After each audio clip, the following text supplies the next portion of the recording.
What is up, everybody? Welcome to the Premier League Grand Finals. I am your host, Delphius. How's it going, guys?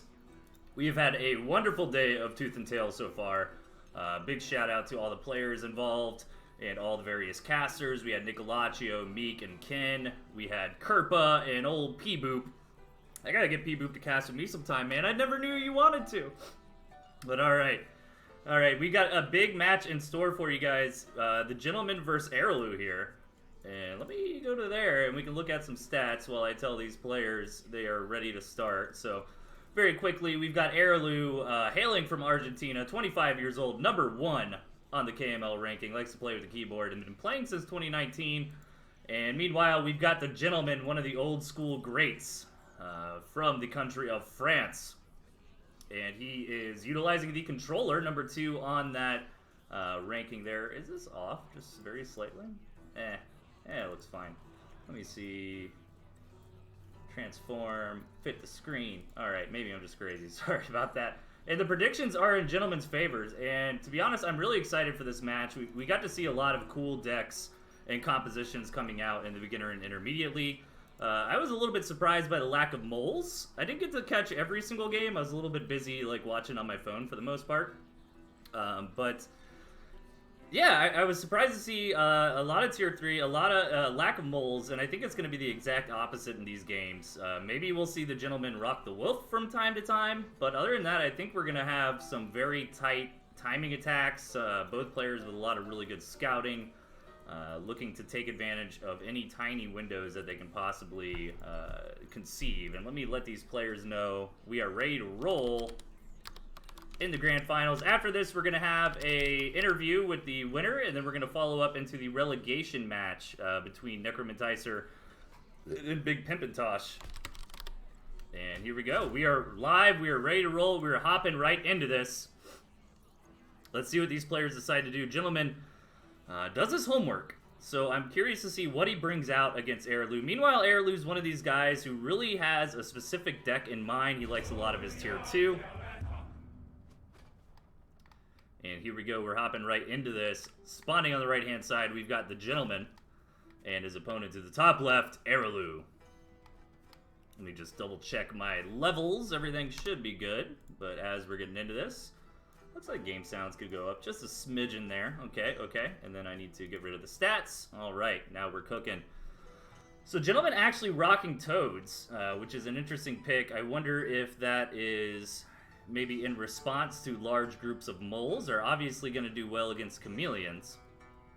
But Arilou, I don't think, is mainly known for lizards, and Gentleman actually not bringing the moles this game is a little bit peculiar, so I'd like to see how that plays out as we get into this. Gentleman's got a little bit of an awkward spawn here. Arilou, a little bit in the same boat, to be honest. Both these players have to kind of get up here on this middle high ground to really get to the fruits of the rest of their bases down here in the bottom right and the bottom left. Now, either of those positions, I'm really curious if Arilou decides to take this sneaky 9 o'clock base over here on the side. It could be punished by lizards, but again, this is a very awkward map. This cabin right here in the middle of the two players makes me feel like maybe we won't have a lot of early game harassment. I mean, it is pretty easy once you get up to 6 or 9 tier 1 to take that cabin out without any losses, but it can still delay specific timings. And Gentleman here with the mines, a little bit kind of funny because Arilou in the last patch was really well known for his mine use, so I'm curious if he gets the scout on him. He does. He knows the mines are here, which makes me think maybe Gentleman will sell them off. Yeah, he sells off a couple of them, goes into an expand. And let's see how this plays out. Again, I'm really worried about whichever player doesn't get up here on the high ground. So from Gentleman's perspective, if he can plant his flag up here where all these juicy gristmills are, he's going to be in really good shape. And then it's going to be very difficult for Arilou to even get that second base. And that's why we see Arilou maybe thinking about coming in and trying to punish this expand. Gentleman has not committed yet to any farms, so he's only playing 60 food behind. But even 60 food behind can be rough against some of these mole rushes. I wonder if Arilou's actually going to look for those mines that Gentleman planted and sold earlier. Yeah, nicely done by Arilou, knocking out that cabin, not losing anything. And so far, Gentleman is just on pure Lizard. And this is one of the things I always love about having Lizards in your deck, is that this is a total viable strategy. I mean, you can literally just drill down on Lizards and build up a large army of that. And Arilou doesn't have anything that's really that great against Lizards, to be honest. I mean, he's got the cams, you know, which can do well, but I feel like you need, like, 4 of them. Arilou going to grab this campfire, which is actually going to be a better food investment than the mill, and Gentleman realizes this and sees he needs to throw down at least 1 farm. But yeah, I doubt we're going to see a macro game here. The map is just a little bit too awkward. We can see Arilou already gearing up for a big attack here. Gentleman's grabbing those toads. Yeah, I think he just wants to use these toads to just delete those moles, get them out of the way, and let the lizards get up on the squirrels. The moles don't do a lot of damage in the direct engagement. You really want them to hit structures, but they can still tank a good amount, right? You know, just the classic tank and glass cannon composition from Arilou. He's got the moles on the front, the squirrels in the back, and Gent's wanting to hit those moles with his toads as soon as Arilou goes in to commit on this mill. But Gentleman can't sit around forever. Arilou's doing a good job dancing back and forth, getting some pop shots. And here's a big engagement. The toads weaken up those moles fairly nicely, and maybe the Gentleman's just going to run right over this. Yeah, it looks like it. It looks like the Gentleman has figured out how to deal with some of these really annoying early mole attacks here. These toads doing a great job in that situation, and now this might just be too much momentum. I don't see Arilou coming back from this. He's already lost way too many warrens. His capability to reproduce a follow-up army is very hamstrung at this point. He's just going to have to tap out. A nice quick victory for the Gentleman in game number 1.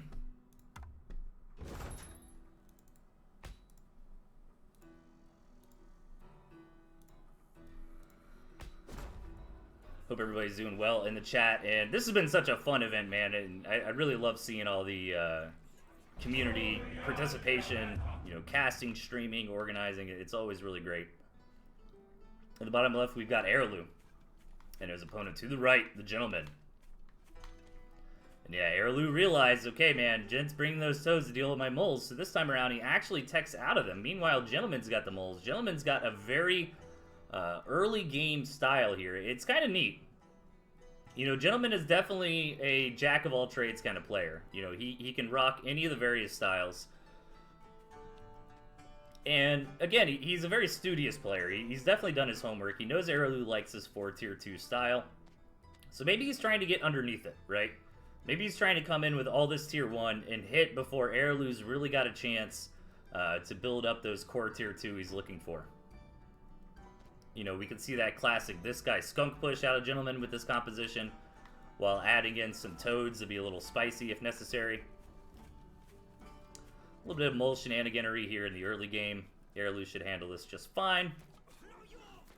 Sell that off at the last minute. And it's always hard to tell exactly who comes out and lead in those situations. You know, yeah, Arilou's farm was delayed, but so was Gentleman's in order to do that mole rush. Oh, I left my... Darn it. I gotta get better at that. Alright. This... Bam. Get that clutter off the screen. There we go. So this map seems a bit better. You know, both players have access to 4 bases. Both players have some reasonable seconds here. Gentleman's gonna go ahead and take this forward expansion. I always love the decision-making in these situations. Gentleman knows, alright, if I can do the hard work to establish this second base here, then these 3rd and 4th bases are basically in the pocket at that point. And meanwhile, Arilou is going to take a similar situation. He's really just making it more difficult for Gentleman to come up onto this high ground to push. And he's got a 3rd and a 4th back there as well. And again, no tier 3. We did see Gentleman bring a tier 3 last time. Of course, we never got to that phase of the game. I think it was Owls. I apologize. My memory is always horrible for that sort of thing.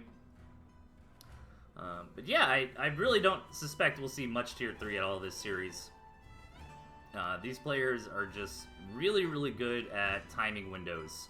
I think that's what differentiates the very tip-top players in Tooth and Tail. You know, they've just got so much practice. They know these things exactly. They're really good at counting your food. And Gent's gonna feign an attack here.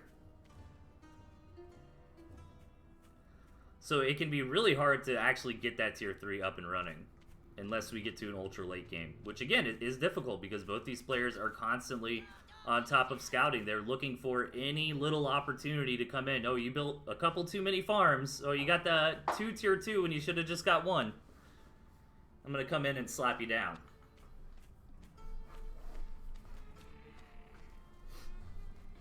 And lots of greed coming out from Gentleman's side, as I've been talking. Now, keep in mind, Arilou doesn't have moles this game. It's also this natural base. Even though I kind of labeled it as the riskier expansion earlier on, it's very safe. Like, it's hard to get in here and attack. You know, Arilou's got to come right into this choke point in between the main and the natural, where all the Warrens are just going to naturally rally to. And I think that's smart from Arilou. He realizes, you know what, I'm kind of flipping a coin with this attack. Let me just go home, play the macro game. Let me go ahead and farm up. He sees that Gentleman has only taken 7 farms so far, so he's going to be happy he committed to that 8th. Oh, and Gentleman's looking for some blood. Arilou's only got 3 toads. I think he really would prefer to have like 6 here. But Gentleman's going to see what he can get done. Arilou realizes that the attack is imminent. Rushes home. Gonna try to defend as well as possible, but here we go. The moles are actually gonna get up on top of the Warrens. A couple of the toads get some decent connections.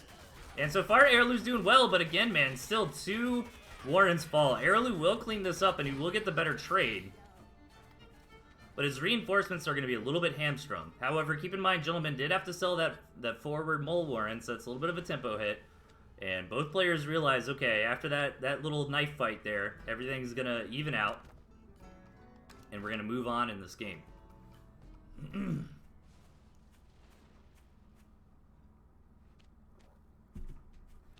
I want to see the surprise badger from Jet. Oh my god, what if that's the strategy, man? People have been paying a lot of attention. You know, Gentleman kind of dunks on the badger, right? Like, what if he's just talking down the badger a lot to whip it out in, like, game number 5?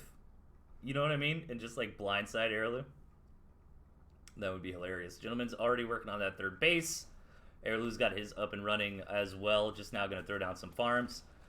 And we're going to move on to this mid-game in pretty decent positions here. Both players kind of evening out. I mean, the scores say that Gentleman's a bit ahead. But nothing that Arilou can't handle. Some nice deep scouts there from the Gent. Looking for anything crazy like a Wolf Warren. Trying to count how much Tier 2 is coming out.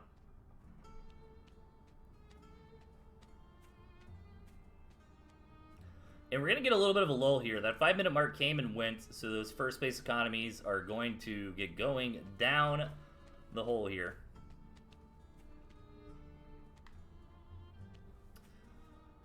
And I think Arilou's going to move out here. He's got a lot of toads to burst down these moles right at the front of the engagement. Let's see how it works out. A lot of units just getting deleted. Gentleman was not quite in position. He was out and about scouting on the map, and Arilou so far is running over with this engagement. He's got to go home, though, keep these Tier 2 units alive. Nice defense from Gent there as well. Pretty solid trades. Maybe he lost like 1 Warren. I could be wrong. But Arilou's got to be happy with that, especially because he got most of his Tier 2 out of there alive. And Gent actually sells down on a lot of the Warren, a lot of the moles. He doesn't want to let Arilou get those great toad engagements again. But Arilou's looking like he's in a good spot this game. He's building up that Tier 2. He's getting that whole cavalcade of variety here in that Tier 2 slot. He hasn't gone into snakes yet, but he doesn't really need to. The snakes are more of a tech pick, just in case, you know, there's something like a boar, badger, even a fox. And I would say advantage to Arilou at this point, but Gentleman is not down and out. He's got 4 skunks put together. And I'm curious if we're going to see both players start getting into their late game plan of just lots and lots of falcons. And you got to be really careful here on how you balance your Tier 2 production versus economy. And here we go. We see Arilou getting into that late game falcon strategy already. Going to try to accelerate up to 8 of those, and that could be a big problem for Gentleman. You know, the only thing Gentleman can really do about enemy falcons is build his own. And so far, he's fallen behind. I mean, he's coming here. Well, actually, he doesn't know how much Tier 2 is there. Arilou's actually traded it out, a lot of the Tier 1 for the Tier 2. as the game progresses, and Gentleman really needs to start doing that himself. Yeah, it looks like he is now.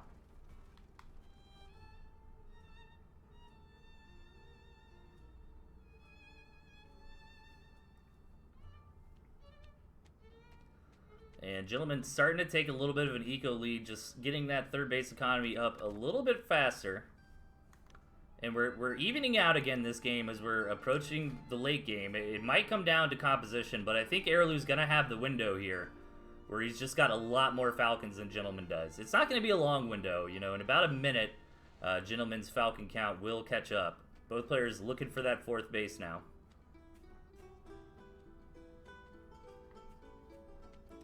Yeah, this is the exact time Arilou needs to move in. More and more Falcons are being produced by Gentlemen, but they're just not here yet. They're not ready. And this is Arilou's opportunity to come in and try to deal the killing blow, get some serious damage on this third base, as well as a favorable army trade. And that is just going to be it, I think. I don't think Gentleman can recover from this. He's got way too many Tier 2 Warrens. Everything is supply blocked here. And if Arilou manages to take down this third, that is just going to be the nail in the coffin. And I wonder if Gent's just going to tap out immediately. Maybe hold on for one more desperation attack, but... really great job from Arilou there, not messing around. Taking that advantage he'd gotten earlier on.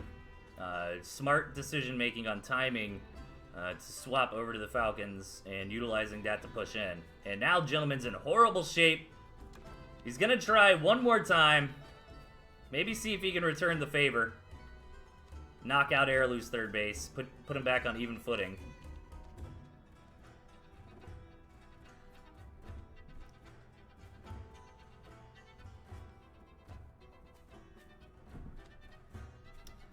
Yeah, I think that's about all Gentleman can do. He's moving his units down here. One last hoorah, but even best case scenario, if Gentleman does get this third, you know, Arilou's been farming off it for so much longer. And here we go. Oh, Gentleman does a good job of avoiding the army from Arilou here. Just going to try to take this into a base race, but he does not know about this fourth up here. That could be absolutely devastating. Arilou is not going to risk it. He's coming home.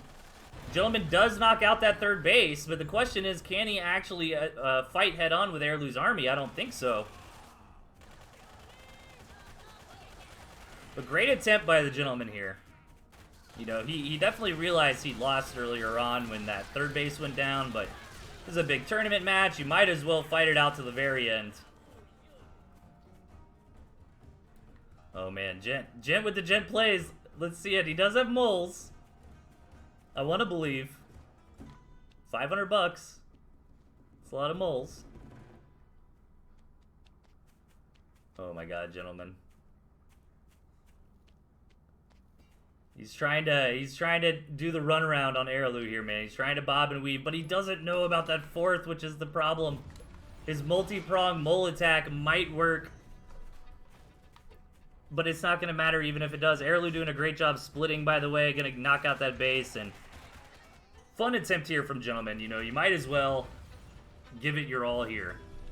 But Arilou is going to tie things up 1-1.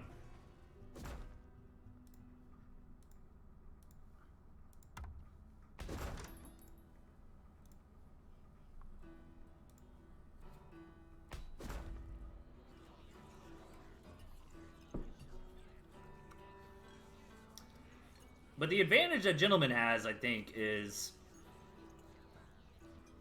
you know, you know Arilou's gonna kind of be running the same thing every game, right? Like, he's just one of those players. So maybe the Gentleman can kind of download that. He knows Arilou likes that 4 tier 2 squirrel mole style.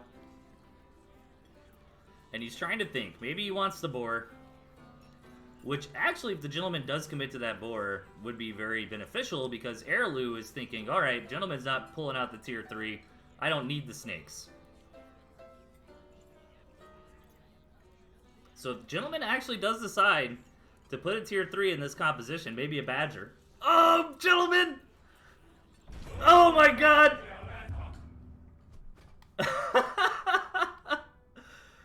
Oh, dude, I called it. Come on, you guys gotta give me that one.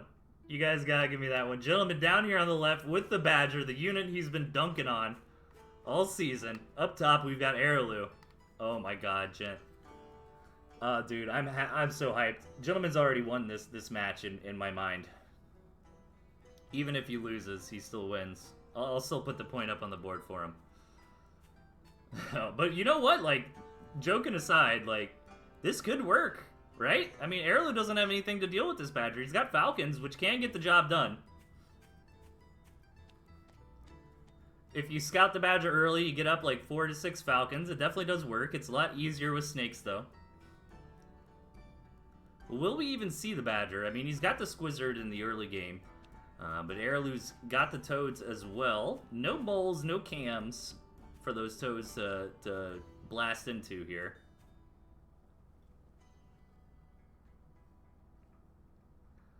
And a little bit of mole shenanigans here up on the top. Gentleman's going to try to defend this with barbed wire, actually. And utilize how quickly those barbed wire builds. And the reason he went for that instead was to make sure he did not have to sell his pig. So, actually really nice response there from Gent.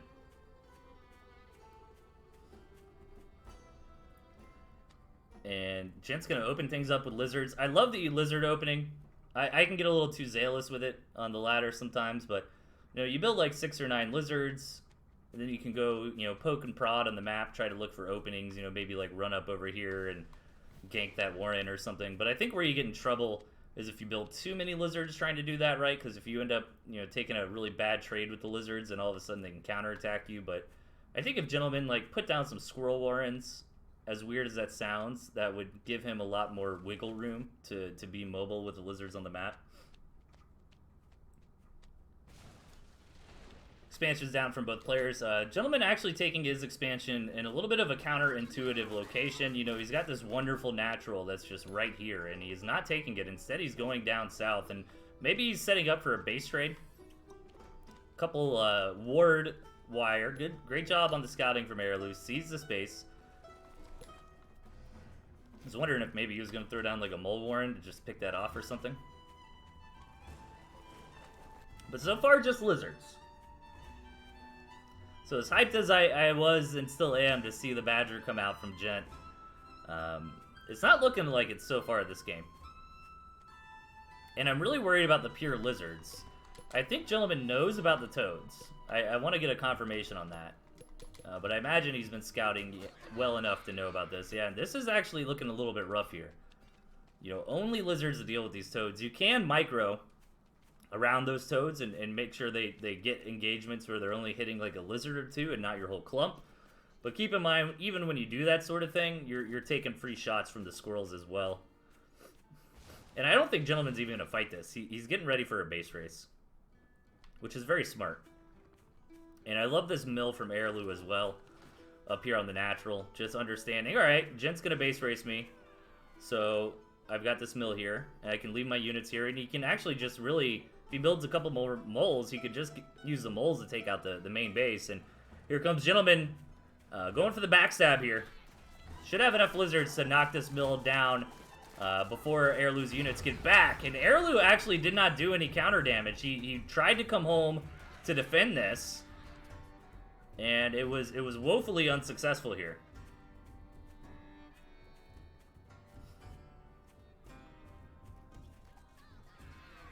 And every time Arilou moves up, Gentleman's going to come right back in through the back and get as much damage as possible. And maybe eventually he's just going to outnumber Arilou. Yeah, his lizard count is getting pretty nice. And the toads, oh my god, the toad connections were huge. But Gentleman's got a really big economy here, and he's only on tier 1. So he's going to recreate those lizards very, very fast. He actually packs up shop and is just going to sacrifice that base and start building over in this 3 o'clock position. This is becoming a really interesting game here. And keep in mind, too, the players don't really get the opportunity in these series to review the replays, right? So even though Gentleman took the Badger to this game, he's still got the Badger in his pocket. Like, all the Gentleman's shown is lizards and barbed wire. But Arilou's got enough units to be dangerous here. Needs to be careful. Actually, a bit of misplay there, losing the toad onto the mill. And I think slowly but surely, Gentleman is just getting the critical mass of lizards that he needs to where Arilou is just helpless.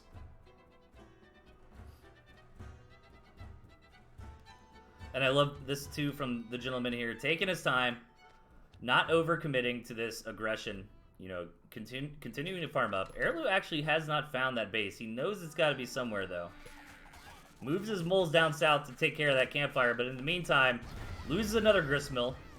That wasn't the critical mill for Arilou, though. His main mining mill is over here at the 10 o'clock position. And alright, gent. Slowly but surely, whittling his opponent down. A death by 1,000 paper cuts here.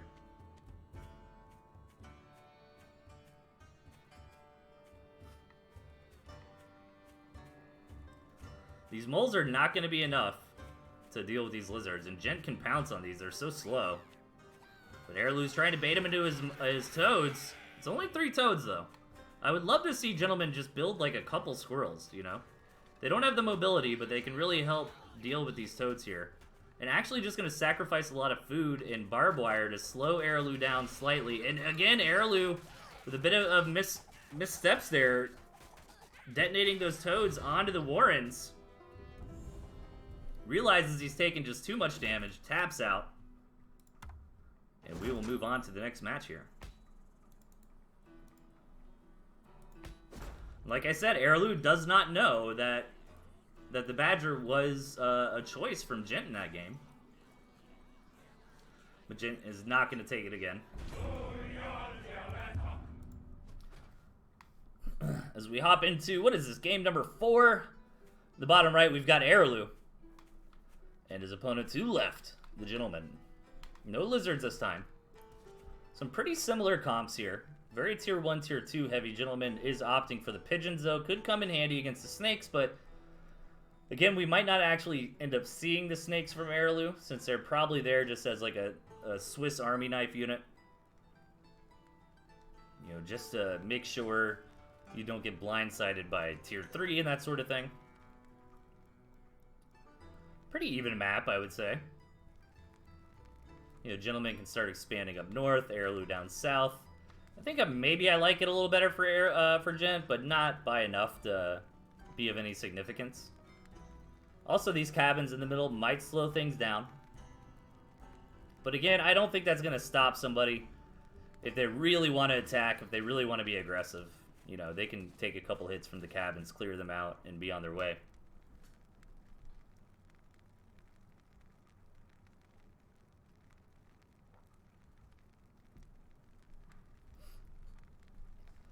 So I'm excited, man. Let's see how these players want to evolve in this game. A larger map, you know. But it's not so large or so wonky that it forces a macro game. I honestly think this map has a lot of potential, right? These players can do whatever they want. They want to be aggressive. You know, they can get over there, especially with this road here, fairly quickly. And if they want to macro up, they both got nice high ground, juicy expansions here. Jim with a decent amount of money in the pocket. Actually going for the expansion off of a single warren, which is a little bit greedy. Gonna go straight up to 3 farms there. Arilou did scout 2 of them at the very least. And maybe Arilou's actually thinking about a quick attack here. Wonder if he's just got that second base as a feign. No, he does throw down a single farm. But I love the early skunk against a lot of economy, because 9 times out of 10, what ends up happening is you build a whole lot of squirrels to help defend while you're being greedy with farms, right? So the skunks kind of come in there and deal with both of those well. Then gas down the pigs and slowly DPS them in between direct engagements. And of course, skunks are phenomenal against mass squirrel. And that's all we see from Gentleman so far. He did get in and he did see the tier 2. But I don't think he actually got a scout on which tier 2 it is. It's pretty safe to assume that it's skunks. You know, that's mostly the first tier 2 that we see built, sometimes maybe cams. Now that Arilou's got his skunks cooking, He's going to go ahead and farm up pretty liberally on that second base.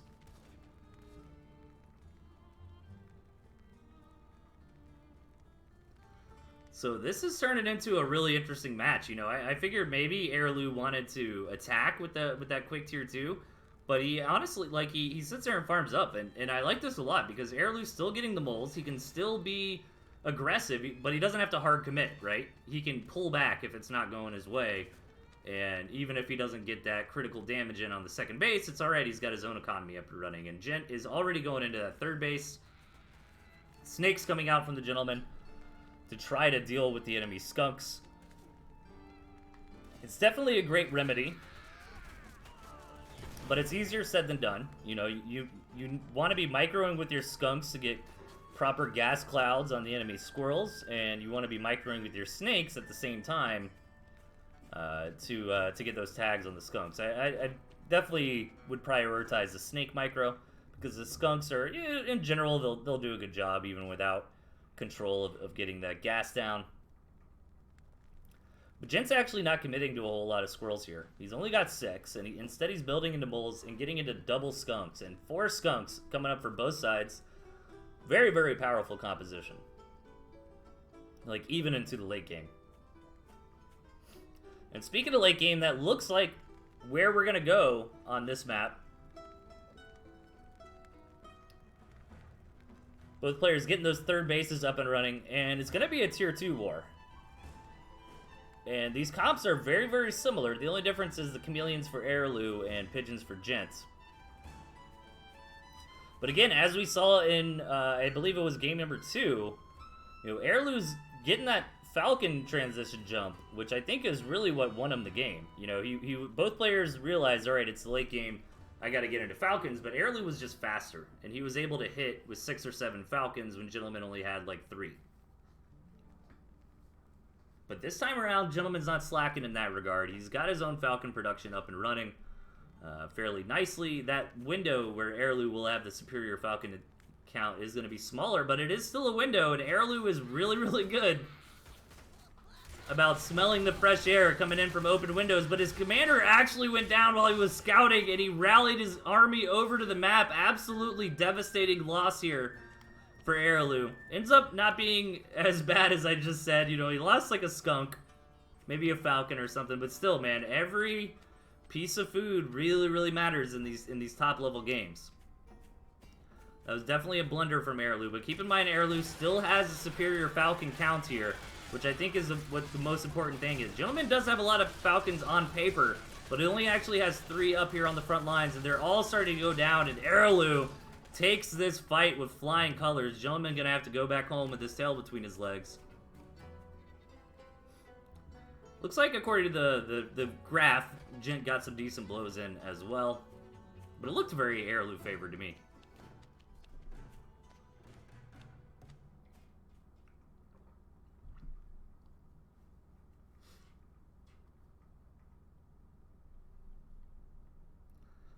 All right, this is becoming a good match here. We've had a couple bloody noses on both sides here. I think Arilou might have the slight lead. According to the army value, it's actually Gent.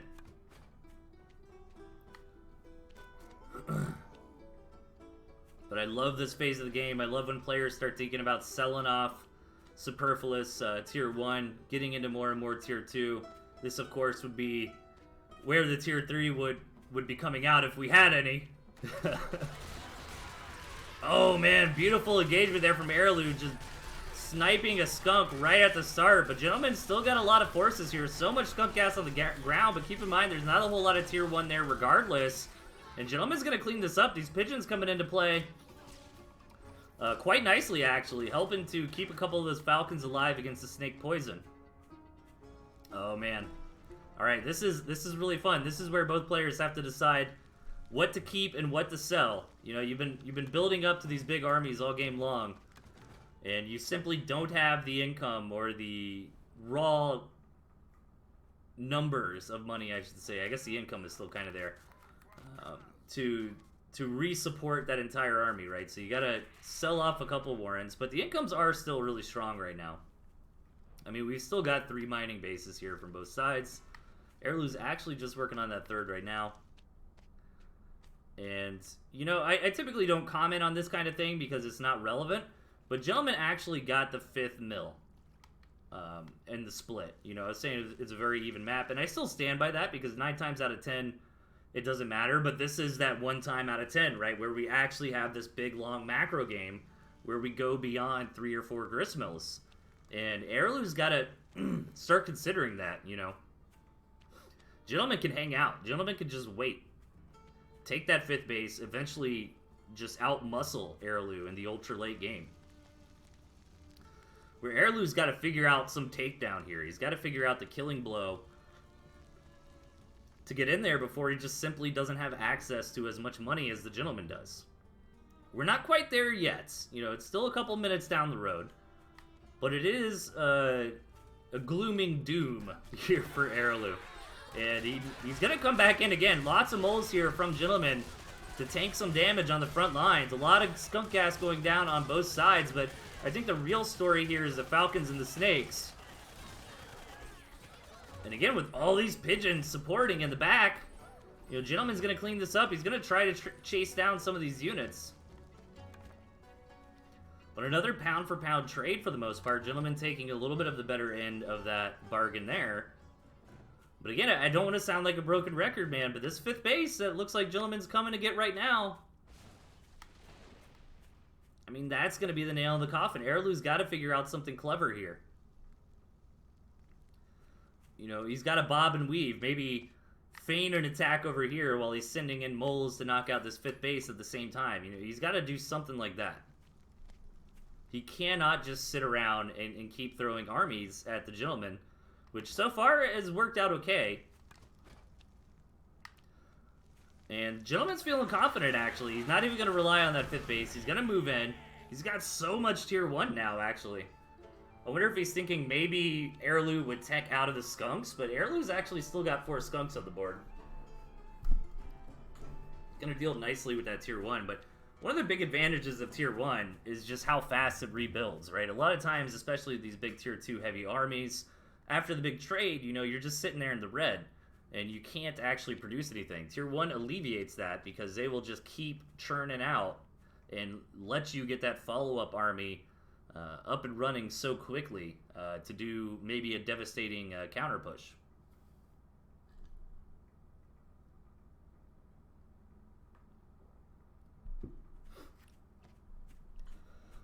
Alright, and I like this from Gent, man. He's just got to hang out. He's going to come in. He's going to defend if Arilou is getting a bit too bold here. And here we go. We're going to have another big engagement. That's so many moles in the ground. So many pigeons in the air to support this composition. But Arilou is not afraid. He moves in. Good target firing from Arilou, trying to knock out all the big juicy tier 2 units. And Gentleman's actually just left over with a lot of moles. But he's got enough squirrel support here with the pigeons to actually clean up these falcons. And this is rough for Arilou now, man. I don't see him coming back in this one, unfortunately. Gentleman's got that extra base up and running. Gentleman's took an advantageous trade there. Arilou's really not got a whole lot left. He's going to come stand his ground, but I think we're going to see a tap from Arilou here shortly. We'll be heading on into game number 5.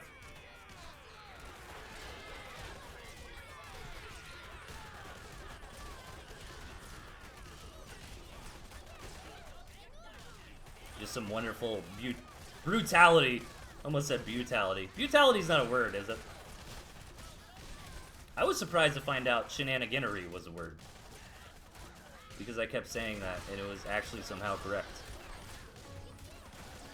Alright, Arilou's gonna fight to the last breath, man. Last man standing here. But I don't think he's gonna have enough. The Gentleman's just gonna pull back, just gonna re-rally, but yeah, Arilou knows the writing is on the wall. Taps out. We're gonna hop into match number 5. Gentleman starting to get a little bit of a lead this series. I'd love to see Arilou come in here for a victory and get close to tying this thing up. I want to go all the way to game number 9, man.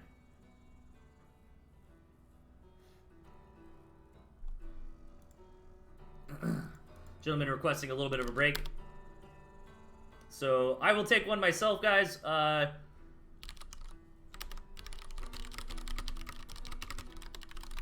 So yeah, don't go anywhere. One of the players requested a little bit of break. I think that's reasonable. I'll put the channel on a brief break as well and get up and stretch my legs. So don't go anywhere, guys. We will be right back very shortly.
Alright, guys, I am back.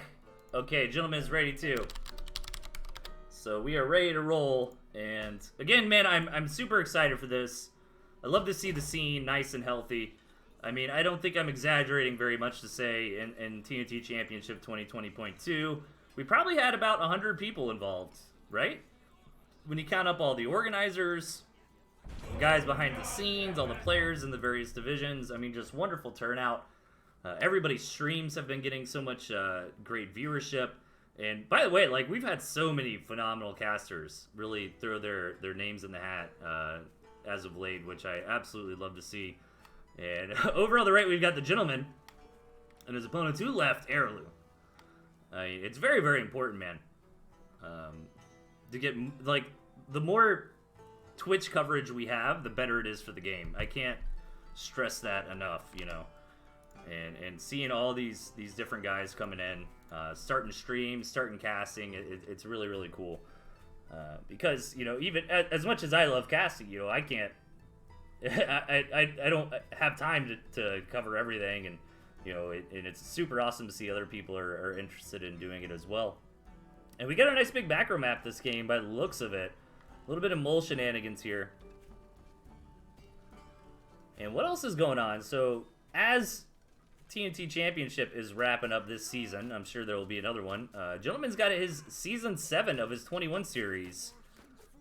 Ooh, very well calculated there by the gentleman, by the way, to keep that pig alive, knowing it would farm just in the right amount of time.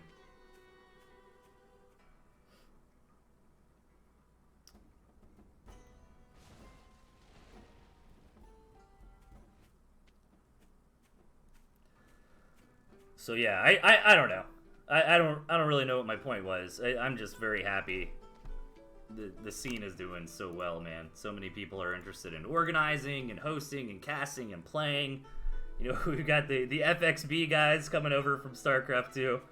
That was really cool to see all their support for Trumpet. And a lot of us are StarCraft guys, you know. I think Arilou was a Grandmaster. QQ was either a Master or Grandmaster. I was a Master in StarCraft 2. So lots of overlap, which is really awesome. Old Artosis is actually how I got into this game. Fun fact. I was watching Brood War ASL, and he plugged Tooth and Tail like a few days after it launched. And I was like, all right, I'll check that out. Not a whole lot going on just yet. Arilou moving out with some aggression here. Spots a couple moles on the map.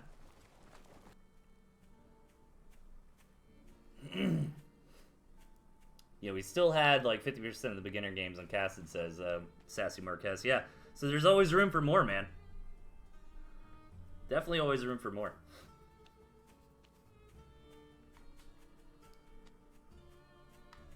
Gentleman coming in here with a lizard attack. He's actually going to get away with this. Arilou is not home. He doesn't have his units in position. 2 farbs. Gentleman's going for blood. He's taking 3 farm. So much bacon there in the frying pan of the gentleman. And that was really bad for Arilou, but he's got a couple more farms on the way. I am curious to see if those were the 5-minute mark gonna fallow anyways farms. It looks like maybe 2 of them are. Because that is something we often tend to overlook, right? You know, you lose a pig, but it was gonna fallow out like a minute later. It's not as big of a deal as if it was a fresh pig, you know?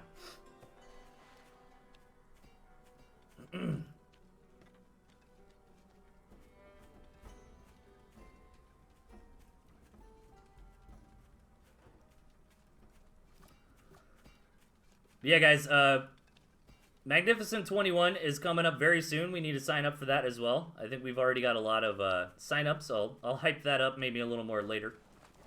But figured while this game is getting cooking, might as well throw it a mention. The Gentleman's series of tournaments are always really fun. They always kind of remind me of like board games, you know, where instead of like rolling dice or we're playing matches of tooth and tail to determine outcomes. But in this match here, we just have both players opening up, like, greedy safe, as weird as that sounds. Like, lots of second base farms, but also a lot of tier 1 to back it up.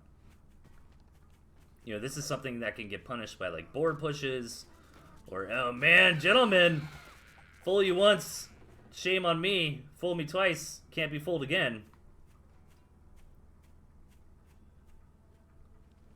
Oof. And I love this, like, mine trap here. That's so many mines. 120 bucks worth of mines there, but maybe the intent is like if he tilts Arilou, he can bait him into going into those mines. And Gentleman's got that third base up and running too. Oh man, and Arilou's not even going to be able to get the deep scout to find that third base. As soon as he leaves to go out and about and scout, the Gentleman is potentially harassing with these lizards. You know, this is where guys like Pyle back in the day really shined. You know, when you're up in their face all the time with lizards, they just don't have the opportunity to scout. And scouting is like 90% of this game. You need to know exactly what your opponent is doing so you can kind of modify your build into whatever beats that, you know?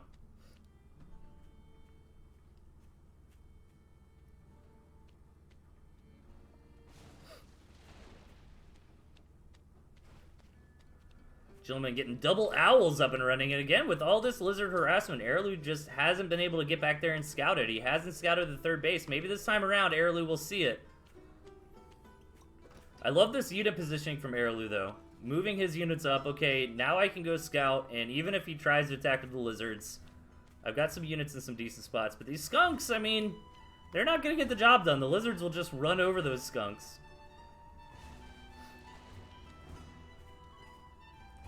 But Arilou is so behind in so many ways this game. He's a full third base behind. Double owl is on the way as well. Gentleman sneaking in again with these lizards. This time around, Arilou might actually punish this, and Gentleman realizes it and is just going to dive in with these lizards, realizing they are a lost cause. Going to just try to get as much damage done with them as possible.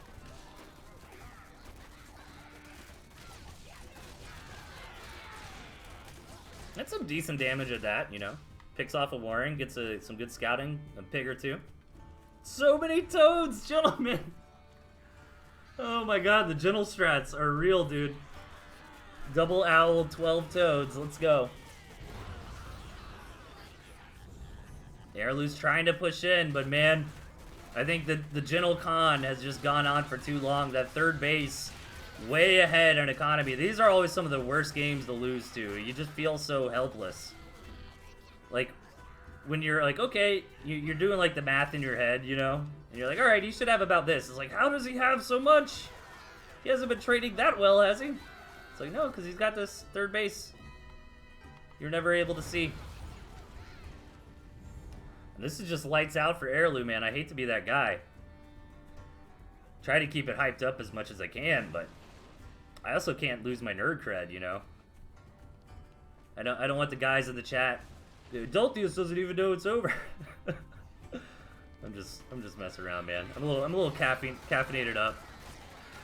A little hyped up guy in the chat. Alright, Gentleman's just gonna smash through. Gets so much damage done. He doesn't need to be cost efficient. He doesn't care. He is just so gosh darn ahead.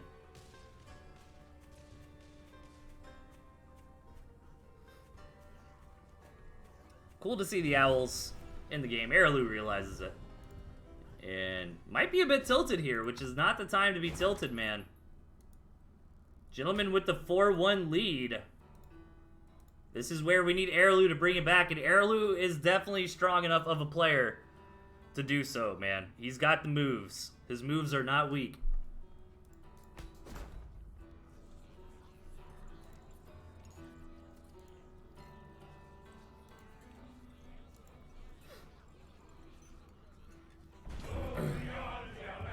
Arilou bringing out the barbed wire this time, but again, Gentleman without any lizards. Over here on the right, up to match point here, we've got Gentleman. His opponent 2 left, desperately needing to win a few maps here, get back in the series. We've got Arilou.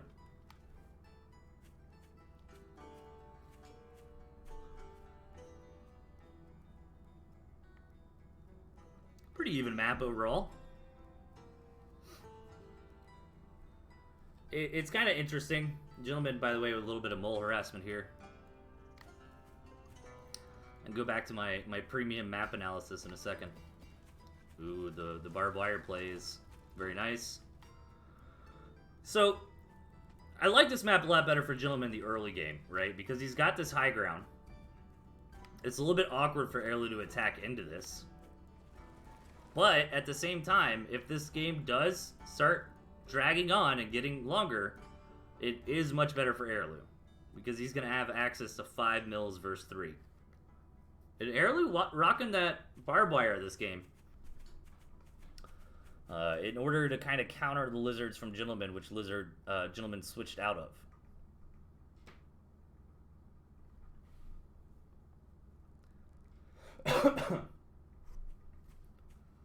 And I'm hyped for this map, man. I really hope we can see Arilou bring this back.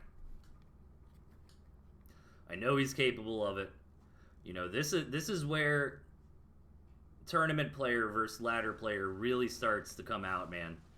Because it is so easy to get tilted when you're on some big matches like this. You know, lots of stakes on the line, all the nerd cred, everybody watching on the stream. You know, it's easy to get tilted. It's easy to get nerves. But this is where you gotta have that steel trap of a mind, you know. You gotta just, alright, man, it's just another match. Arilou's beaten Gentleman plenty of times in practice and on ladders and in other series. He can do it again. Gentleman's starting off greedy. Arilou gonna match and probably go +1. And so far, Arilou's playing good, you know. I think that last map was a little unfortunate for him. He kind of got caught between a rock and a hard place. He could not scout or else take lizard damage. And either one of those two are going to win the game for Gentleman, right? A little bit of mixed signals here from Arilou, though.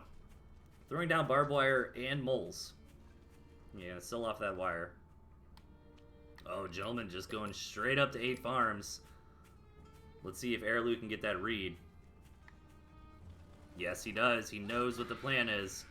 Now Arilou has to decide if he wants to match or if he wants to move out. Looks like he wants to move out. He's going to throw down a mole warren here on the front.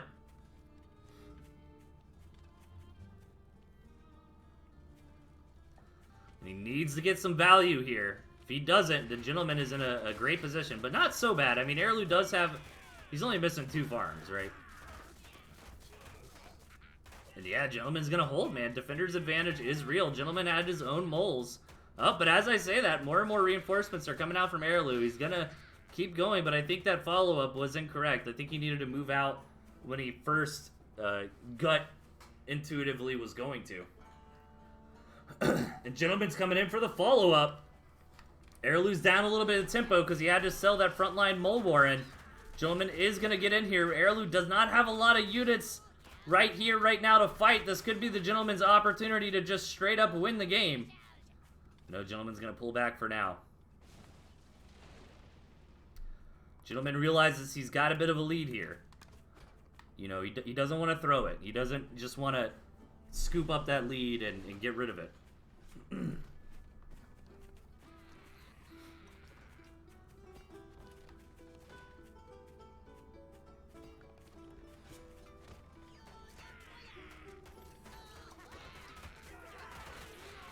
Gentleman coming in for the big attack with the Mole Warren. Gonna knock out that mill, but that was only a tank mill anyways. However, he's got the momentum. He's gonna push forward. A lot of these moles going down, though. And really how Gentleman wins this war is getting those moles up onto the front to start taking out those Warrens. He does get one Warren, but he actually ends up trading pretty poorly there at the end, and that's exactly what Arilou needed to get back into this. And throughout all the chaos, Arilou has snuck out a couple skunks here that could absolutely make the difference.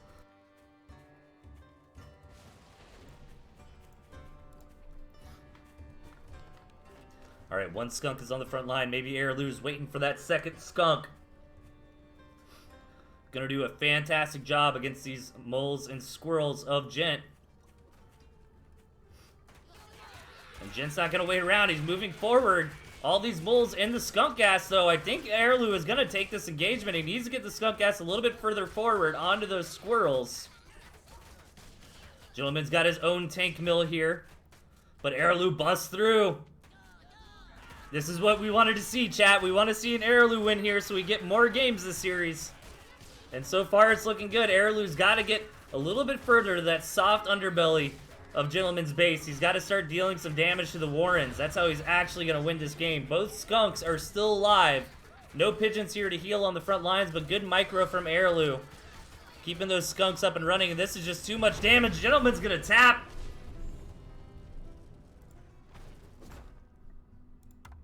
And we've got more grand finals for you here now. Hype, hype. Big hypes.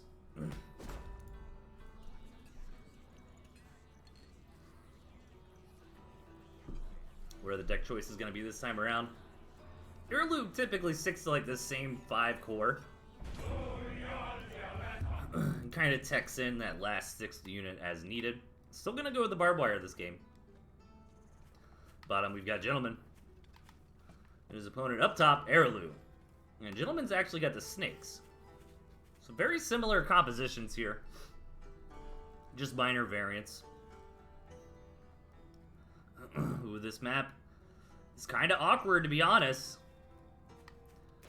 Again, Gentleman's thinking about some mole shenaniganery here.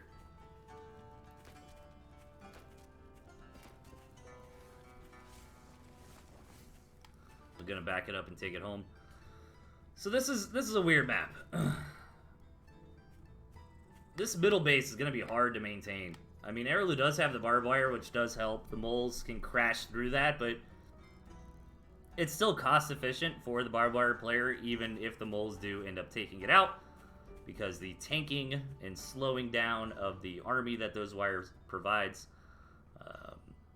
But I think overall, eventually this map does tilt into Arilou's favor. I mean, it's really awkward. He's got 3 cabins over here, you know. Can't underestimate that. But I kind of see this like splitting 12 o'clock to 3 o'clock for Arilou. And 9 to 6, or I should have said 6 to 9, nice, for Gentleman here. Quick expand for Gent. But again, this is an awkward base for Arilou. I'm curious what he decides to do. If he's just going to go for it, you know, plant his flag there in the middle of the map and say, hey man, I'm taking this and I'm going to live or die on this base.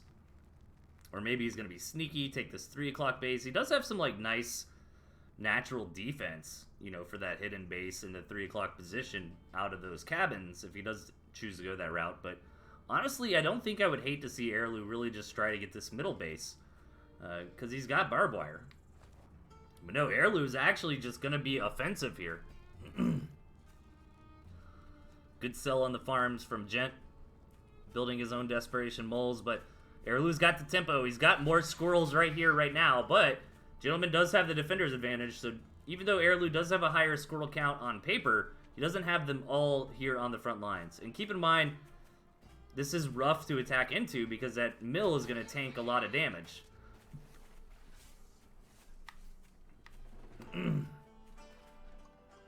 Bold plays here from Arilou. Putting his tournament life on the line with this attack. He's going to move in. Some good target fire so far, but that's just so many squirrels from the Gentleman. Is Arilou going to pull back? Yeah, he kind of has to. And this leaves him vulnerable to a counterattack from Gentleman if he wants. But no, Gentleman just wants to take his farm, man. That's all he wanted in the beginning. Arilou's out here bullying him. Just trying to throw down a farm. Okay, Gentleman's showing the aggression this time around. Actually denying this mill would be huge. But I think maybe Arilou's got enough units here to defend. It's going to be close. He does have the defender's advantage. It looks like Gentleman's busting through. And this can snowball very quickly with moles, man. Once they start getting up onto those warrens, the game can end very, very fast. Arilou has to hold this. He loses a single warren there. But he pushes Gentleman back for now, but Gentleman's just got so many moles here. Arilou really wants that farm, but he just can't get it right now. Yeah, he needs that barbed wire. He needs to put some barbed wire up on his warrens, probably. Hiding behind this mill is very smart. This is what it's going to come down to, man. Who's got the better control? Who's got the better decision-making on this engagement? Arilou slowly getting that mole count up. He can't afford to let this go if he really needs to, but he doesn't want to. Ideally, this mill will tank until the very last second, where Arilou swoops in and saves the day. But alright, Gentleman's going to hark him in. He's got so many moles here, there's just no saving this mill. But can Arilou clean this up is the question. It's getting close. But it looks like Arilou is going to hold for now. Oh, that is actually huge, because now Gentleman is the one who has to sell everything off and go home, and Arilou can use that as an opportunity to attack in if he so pleases. But keep in mind, Gentleman did get a lot done in that engagement. He killed off a mole warren. He killed off a gristmill.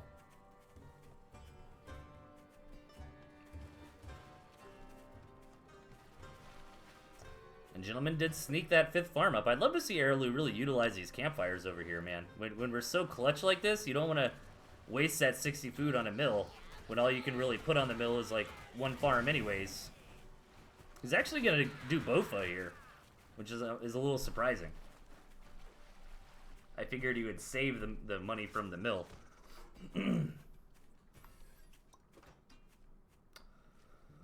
Ooh, and Gent senses a lull in the aggression. He kind of saw the mill being taken. He knew that the cabin was getting cleared out over there.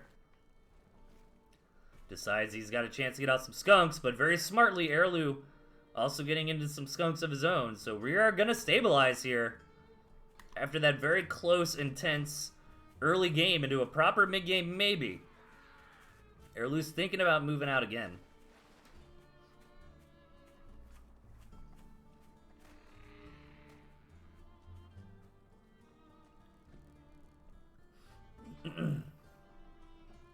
Gent does get the confirmation on that campfire. Yeah, now I think this is kind of anybody's game here. We've kind of reset. It's close enough. Arilou being very bold, though.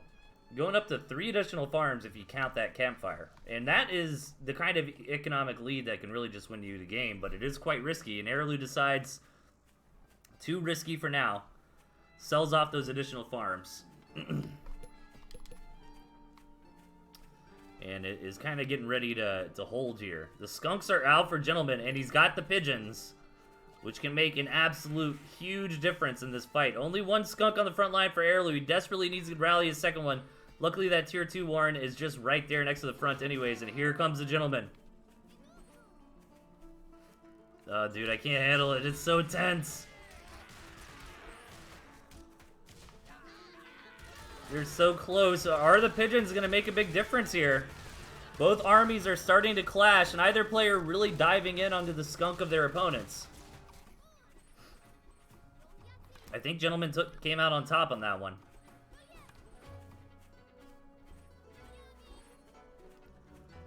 And we are so far into this game, the first bases are just long gone.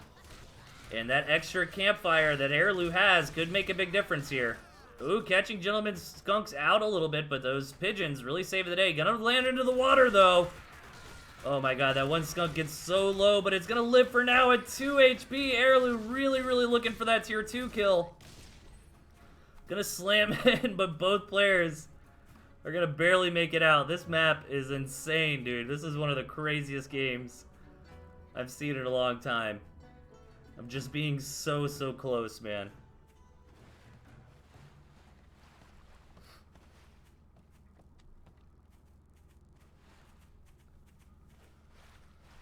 Alright, Arilou looking for another engagement here. Keep in mind the farm count is lying to us a little bit. And Arilou's actually up 1 farm here because of that campfire.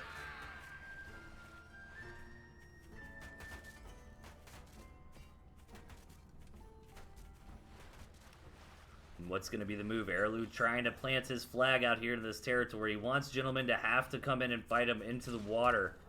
Slow down his units a little bit.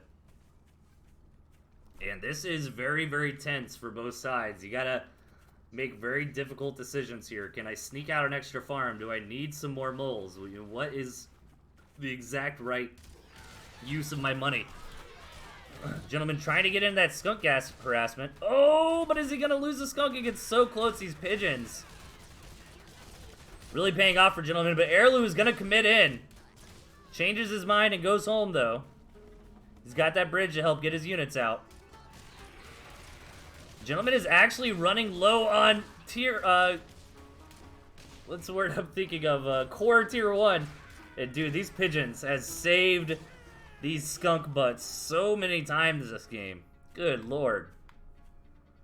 Like 4 or 5 times at least, that pigeon healing made such a big difference.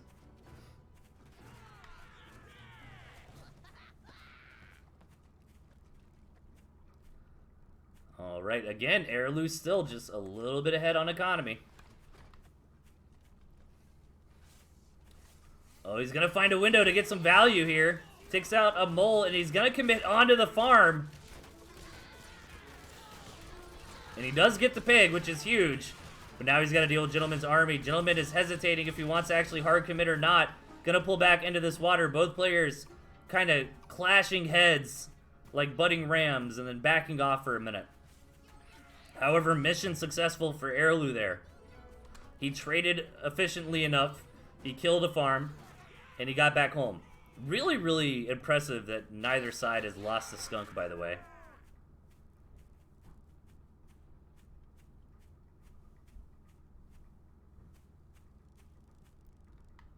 Alright, man. I think I'm in Camp Arilou this game, as much as these pigeons have been godsends here for Gentlemen.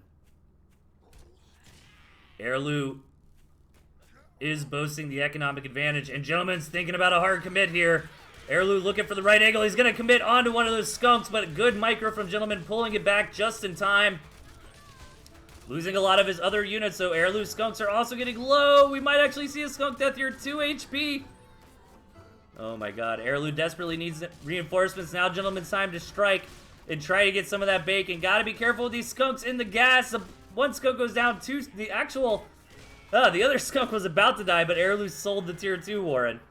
And that's a huge victory for Gentleman. Gentleman's economy is drying up, but he's still got his skunks here. He sniped one of Arilou's skunks, and Arilou had to sell off the other one. That was very clutch from Arilou. And now he's just down to Squirrel Mole to try to hold this off.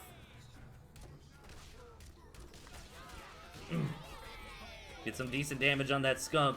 But really, I think Arilou needs to kill the supporting units here. Knock out the pigeons, knock out the squirrels. Leave those skunks alone and vulnerable. Arilou still got... No, actually his campfire is bone dry now. So it's only a 1-farm lead for Arilou. But Gentleman still got this skunk-pigeon combo up and rolling.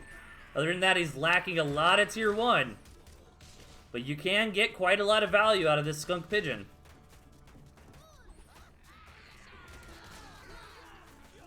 Alright, Arilou realizes now's the time to strike. No, he pulls back. He wants to keep as many units alive as possible. They do make it back to their safety of their territory healing. This extra little bit of skunk gas, so actually ends up getting a few tier 1 there for Gent.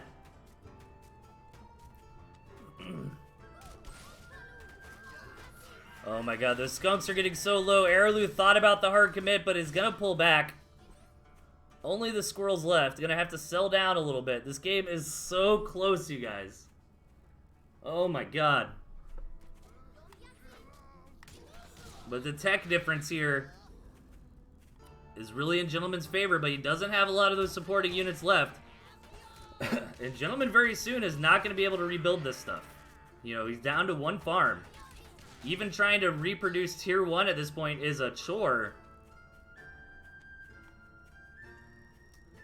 And this is starting to look good for Arilou. Gentleman's going to have to sell down. He's only got moles now. And I think Arilou can strike in, man. It's hard to tell, though. It's a lot easier for us to see with the God mode vision here. Arilou playing it safe, just slowly starting to rebuild those farms, trying to snipe these skunks. He just needs to kill the pigeons, man. He's got to kill these supporting units. Again, he just keeps coming in, poking and prodding, killing what he can, waiting until his units are weak, backing up, healing, rinse and repeat. Gentleman is now starving! And he doesn't have a lot of units left. Is Arilou gonna hard commit? No, he's just still gonna bob and weave. He's still just trying to knock out as many tier 1 from Gentleman while keeping his all alive. And he's been doing a damn good job of it.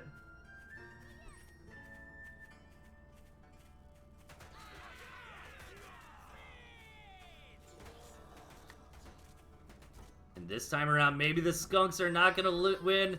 I do think Arilou can just push in and win, but he's being super careful here.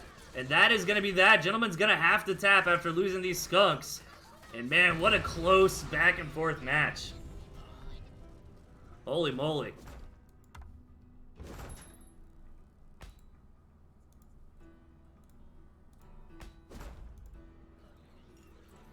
Four to 3. Arilou bringing this back.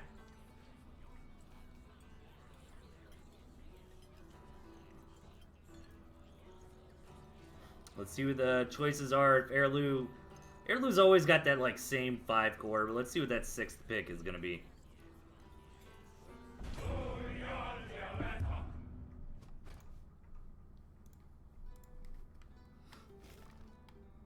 Alright, spawning on the bottom, we've got the Gentleman. And his opponent to the right, Arilou.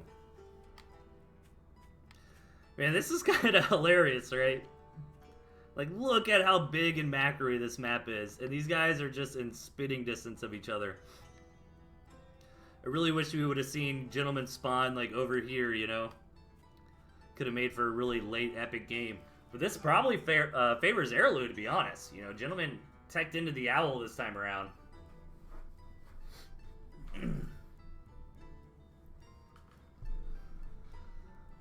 And this owl is just not going to be relevant if we're going to have, you know, big slap fight kind of early games here where the barbed wire is going to be fantastic. Mole rush here from Arilou.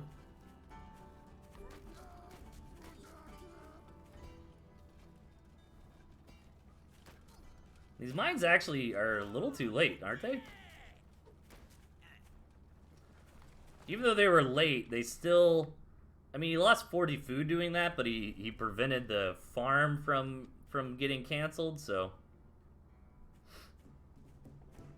Maybe a better player than me can math that all out for you guys, but I feel like that was advantageous for Arilou either way. He did end up getting 40 food out of that from the 2 mines.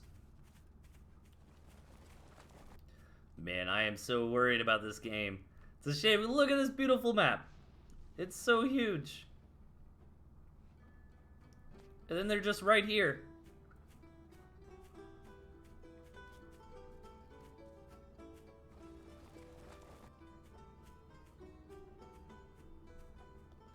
Lots of tier 1 from both sides so far is to be expected. You know, it really messes with a lot of timings and stuff, right? Like, rush distance is a really big factor in your build orders. Sometimes it's safe to get like 8 farm double into a tier 2.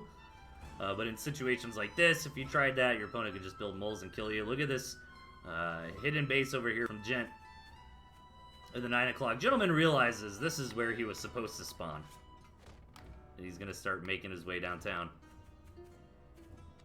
walking fast and kicking ass. I'm sorry. That was a horrible joke.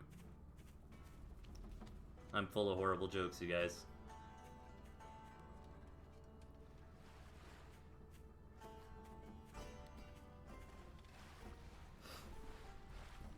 And you know, surprisingly, Arilou is just kind of expanding. Good scout from Arilou, by the way. He is going to find this hidden base.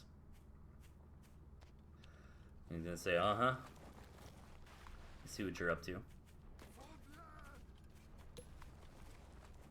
So it does look like Arilou wants to play the macro game here. He's building the wire to defer the attack. He's starting to farm up, but I don't think that's going to work out for him, right? Like, where is Arilou going to take a third? Is he going to try to come up here? And plus, if this gets to the late game, you know, Gentleman's got Owls. And Owl Skunk Falcon is just one of the best late game comps.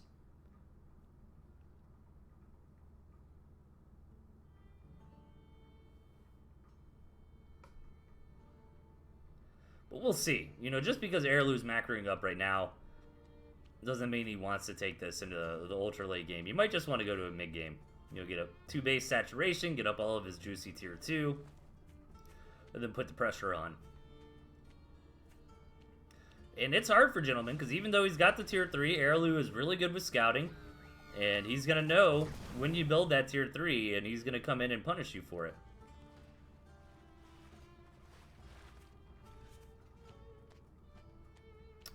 And Gentleman doesn't have any good places to kind of, like, sneak it. It's a shame his territory... yeah, that's, like, not quite big enough. That would have been, like, the perfect spot for a sneaky owl. Maybe you, like, put it over here somewhere, you know? Like, kind of hiding in plain sight.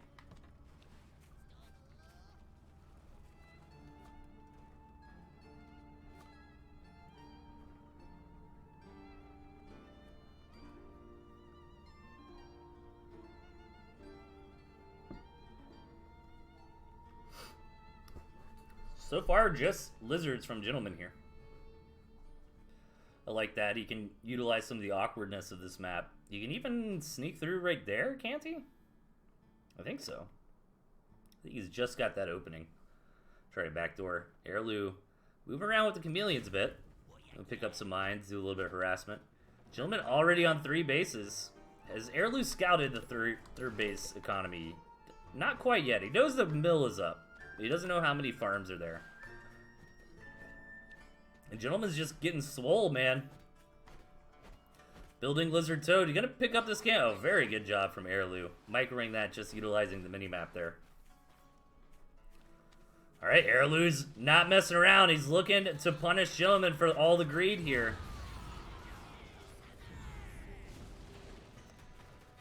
And he knows with the big pack of lizards Gentleman's running around with, he might try to leverage a base race, and he's going to take a whole bunch of mills, going to build a whole bunch of barbed wire, try to slow that down. But 20 farms against 12, man. That is rough stuff. This first base, where Gentleman was not supposed to spawn in the first place, is going to go down to some cams here. And Gentleman is setting up where he was supposed to be, over on the west side of the map. So that's kind of hilarious, to be honest. And with this split, the mill count does favor Arilou, but not really, I guess. It's hard to really count this base, you know. You're not really going to build any farms on that anymore, so it's kind of like an even 4-4 split, but actually favors Gentleman because he got to mine this base out earlier. Lots of lizards still coming out from Gent here.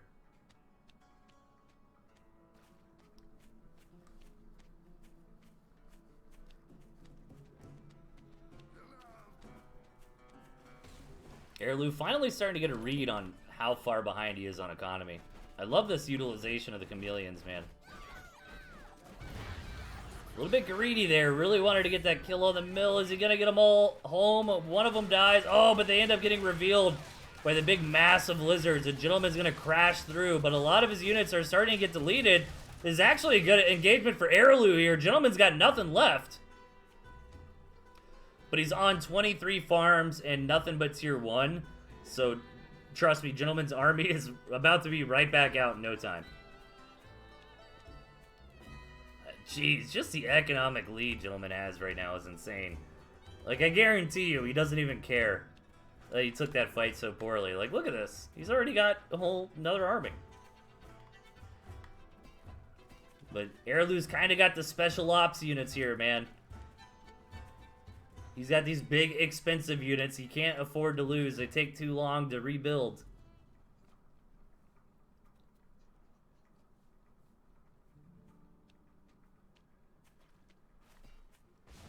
Gentleman, or Arilou is starting to catch up a bit in economy.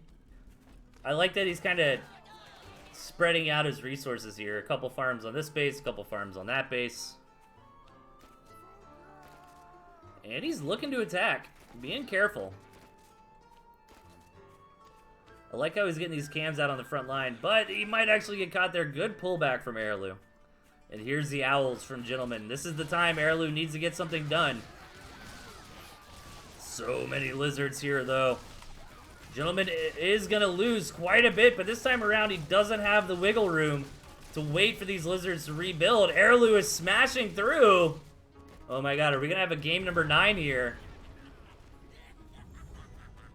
Really showing you just how good chameleons can be against lizards, especially when you have things like skunk gas. Helping buffer as well. I mean, look at those engagements for Gent, man.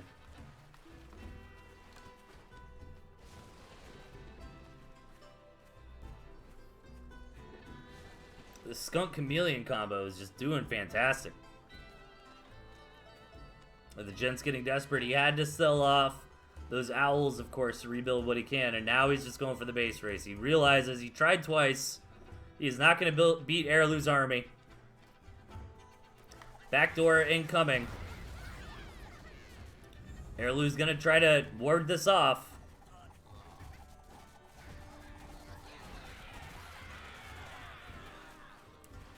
Ooh, the Gent might actually sneak out. Look at all those toads! Oh, they're actually moving. We've got aquatic toads now. I forgot all about that. That is awesome. Toads are no longer slowed down by water. Dude, I made that suggestion to Andy like a couple years ago. And it's finally implemented.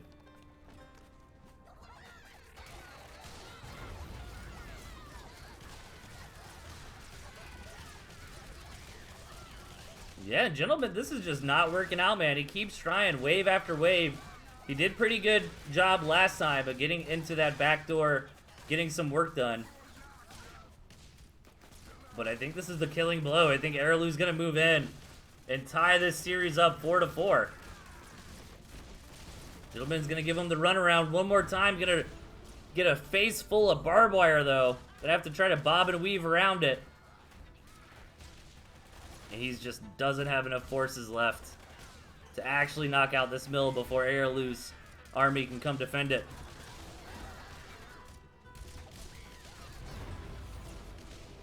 And there we go, guys. Arilou tying things up 4-4 here.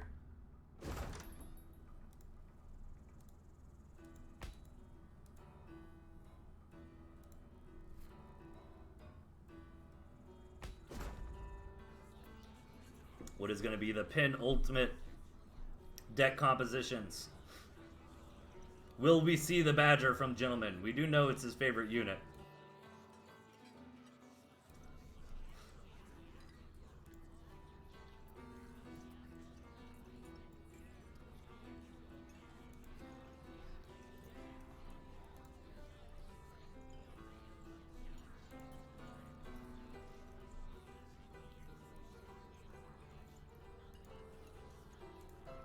Let's see what the players decide to go with. Arilou rocking that same composition. He's really worried about the lizards, man.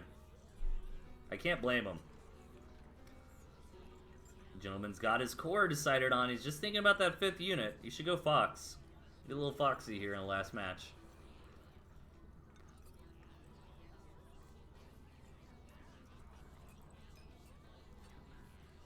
Oh no, changing it all up. Are we gonna get the pile? All defense and lizards? Pigeons, I'm with you. Ooh, this is a tough decision for Gentlemen. As much as I'm kind of joking around. This is huge. What are you going to bring out in this last match?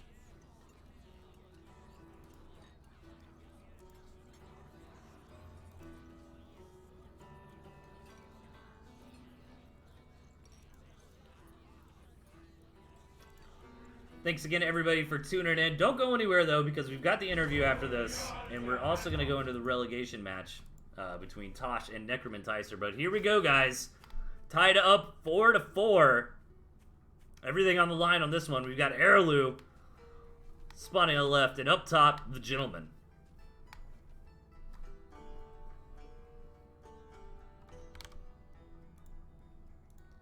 Couldn't ask for a better Grand Finals Premier Series here, man. Some of these matches have been absolutely bonkers, and I love to see Gentlemen really utilizing Lizards and piloting those to victory in a lot of the matches. Although it didn't work as well last game, it's not something we typically see as meta nowadays, but it's very important to mix things like that into your comps. And this is an awkward map. Arilou's got a nice 3 bases here, so we can't really complain. Meanwhile, Gentleman's gonna have to move out a little bit, but at the same time, it's not a big deal because his main is like the pocket base. And then he comes over here and takes these. So this is definitely a Gentleman favored map if the game goes too long. Arilou should realize this, though, and put that into his calculations on how he wants to play this out. And again, normally I'm not super worried about that because we typically see 2 to 3 bases, right, in your average game.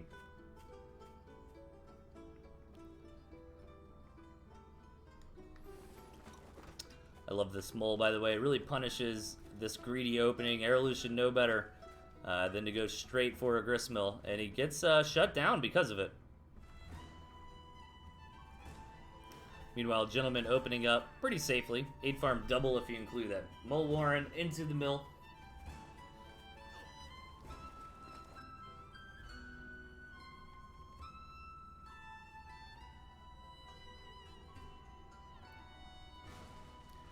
Fast skunks from both sides. Really cool. And it makes a lot of sense, to be honest, because this map is such a long rush distance. You can actually get into this like classic 8 farm double tier 1 into skunks build. It used to be very popular. Not necessarily skunks per se, but just 8 farm double into a tier 2 in general. Used to kind of be the meta. But you can't do that nowadays because of moles. So this kind of reminds me like an old school game here.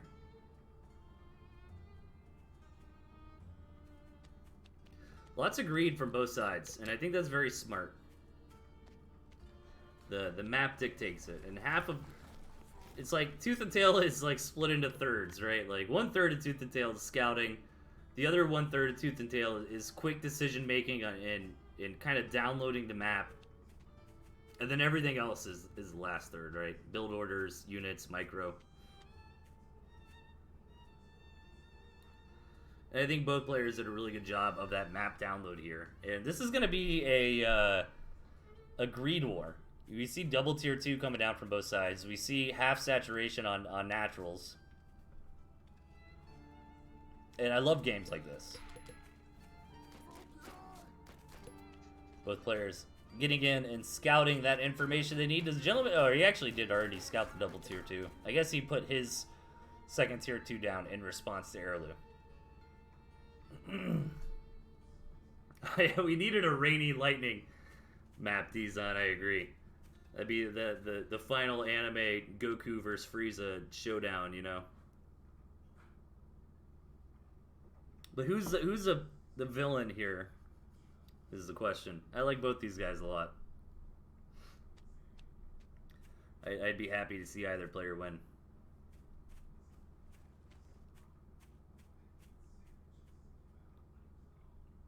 Yeah, 7 farms, 1 Warren. That is true. Well, if you want to talk really old school Mocha, 5 farm Warren.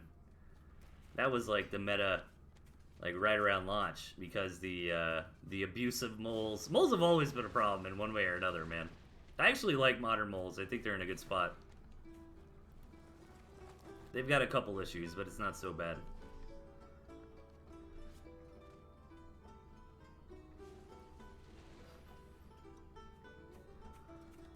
Yeah, like the launch moles, if you didn't go 5 farm more and you would just die to somebody like DJ Soak. He would just kill you. Straight up. Damn, so many mills already being taken, and I think Gentleman realizes that all he's got to do is hold out. I think that makes Gentleman the villain here, right? Arilou's our protagonist. He's the one in the rough spot. He's the underdog here. He's the one who's got to figure out something clever to win this game. Gentleman's just got to chill. And I was kind of excited for, like, the macro openings, but now we're just in crazy macro openings, man. This is just unprecedented levels of greed. This is like some late stage capitalism stuff right here.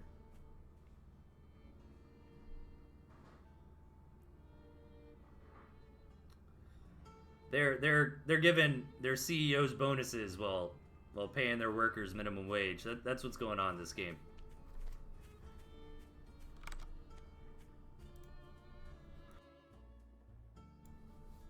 I mean, this is nuts, but I think this is right by the Gentleman.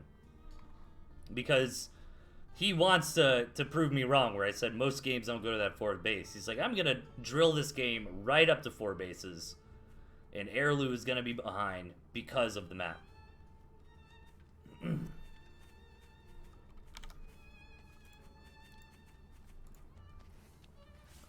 So I'm getting a little worried for Arilou here, man. He's got to figure out something to even this out. He still hasn't saturated his 3rd all the way, by the way.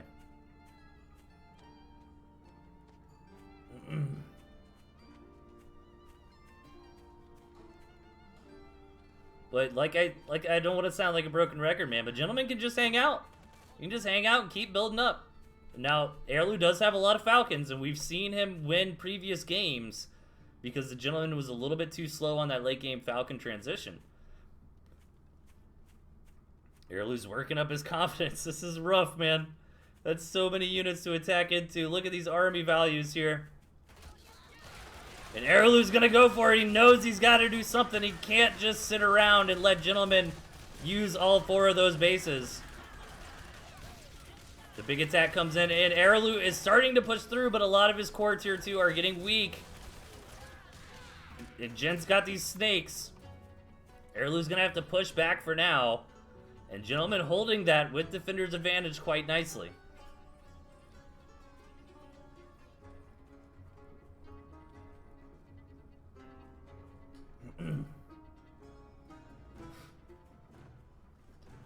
And unfortunately, man, this is not looking good for Arilou. I think he's got about 1 more attack under his belt before the superior economy of Gentleman is just going to take over.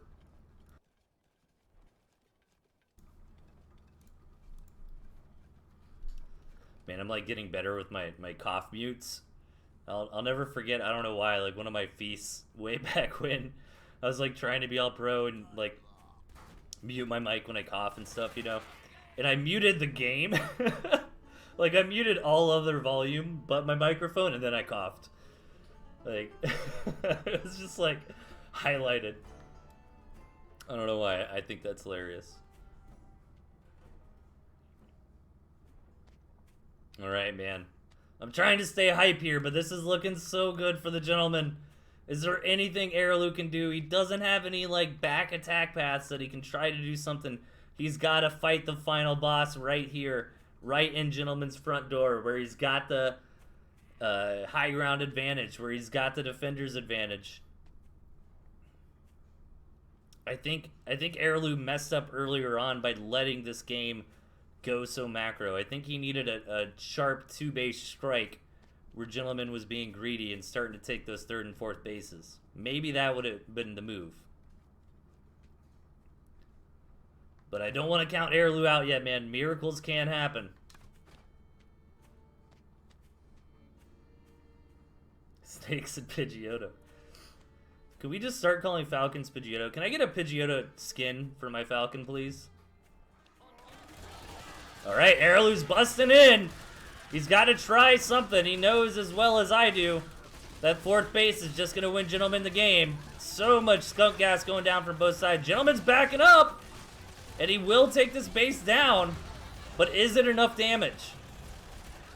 Oh my god, Arilou starting to melt through this army of the gentlemen. Can it actually happen here? Oh my god. Alright, sell off some of that tier 1. You don't need it. I don't mean to be rooting for Arilou, but I am kind of hoping he figures this out just because the map gen is so much better for Gent here. Like, that was a good attack. That's what he needed. If he can do that again 1 or 2 more times, maybe he waits until Gentleman starts saturating up this base again, right? Where he's put in 200-300 food and it hasn't paid for itself yet. Maybe that's the opportune moment. Yeah, Premium Bow remembers. Oh, God. Yeah, I am on a little bit of a delay, guys. I try to do that for live tournament matches. So I apologize if I'm not interacting with the chat too much. But it looks like you guys are entertaining yourselves.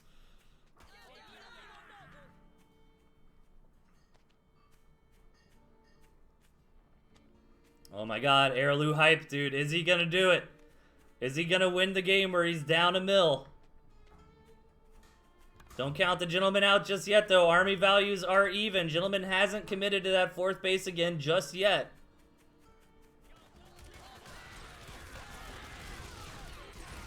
Alright, Arilou's crashing through. This might be the last big engagement. No, Arilou's gonna hedge his bets and go home, but that's really bad. Retreating is always bad in Tooth and Tail. Look at this. Gentleman's just getting some advantage on the retreat.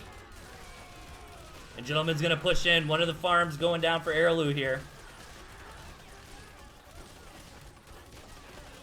Oh my god, Arilou's gonna clean this up. Alright, both players in the deep red here. They gotta sell off. What are the choices?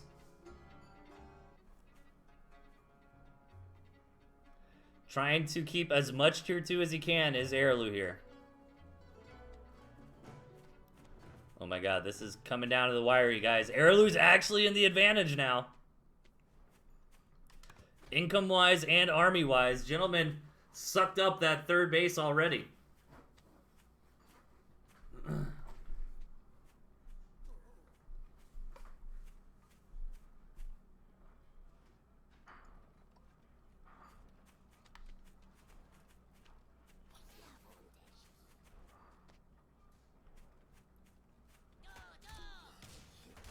Alright, Arilou looking. This might be it, guys. Gentleman is starving. Arilou's not too far behind him. One final big push is coming through. Arilou knocks down the tank mill. This is getting so close. Gentleman's army is starting to melt. And it looks like Arilou is going to be our Tooth and Tail Championship 2020.2 winner here, as he crushes through the Gentleman when the Gentleman had the gristmill advantage on the map. And that is it. GG!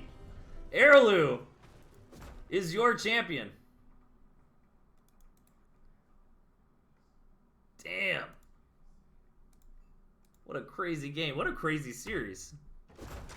Very well played from both sides. Wow.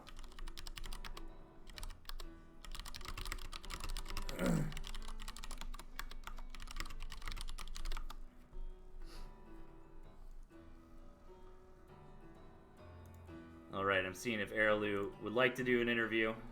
I don't want to pressure him if he's not into it, but give him that opportunity. Doesn't have a mic. Alright.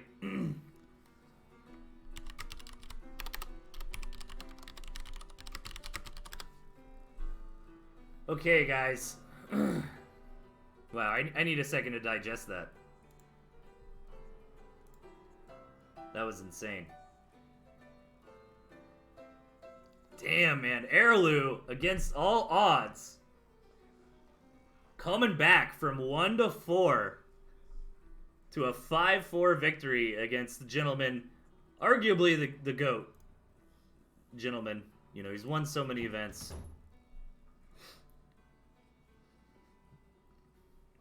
What a phenomenal game. And guys, we still have more content. Arilou has declined the interview. But while I got everybody here, since this event is winding down, I want to go ahead and make sure everybody is aware of the Magnificent 21, the Gentleman's next event.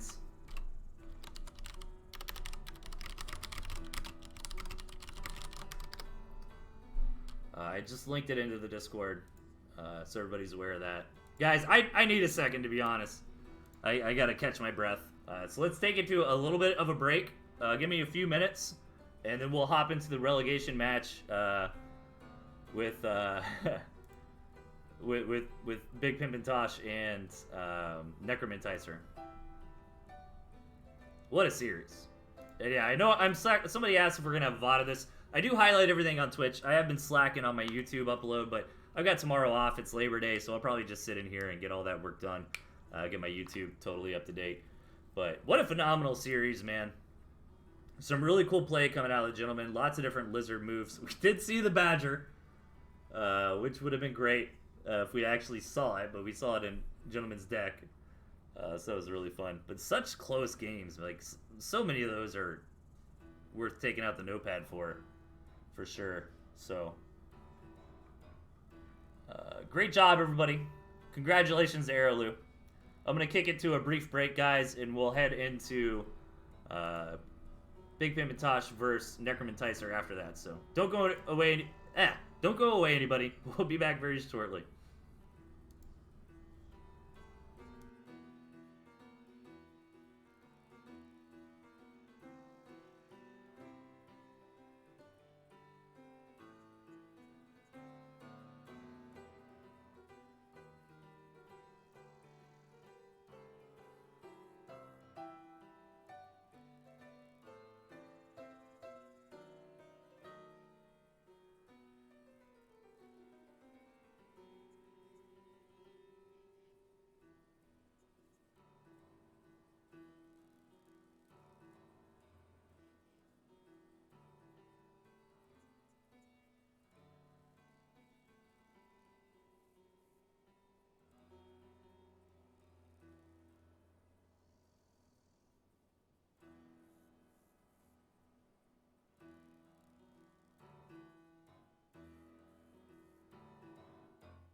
Alright guys, I am back. Oh, let's go to this screen. There we go. I think we're waiting on the players to hop on in here. Man, what a match. That was absolutely insane. Let me just switch up the scoreboard.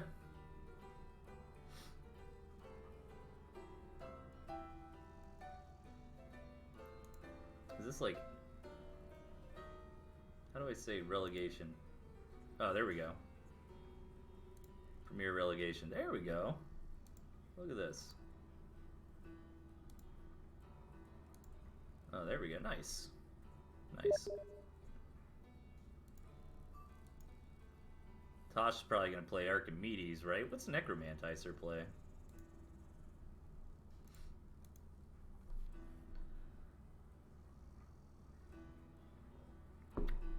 We might not have Necro, but let's see.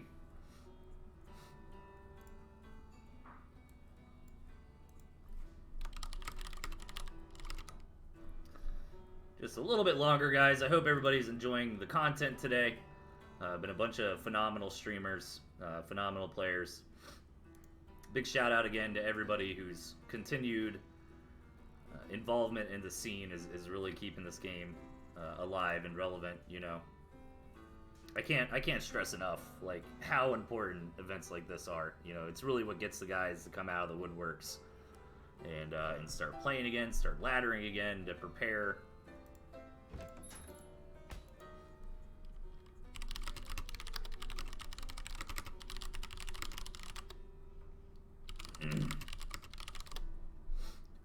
I apologize about my Steam alerts, guys. One of my buddies is hitting me up. Okay, doesn't look like Necromanticer is here, unfortunately. So, I'll give him a few more minutes. But if not, we'll go ahead and just end the stream.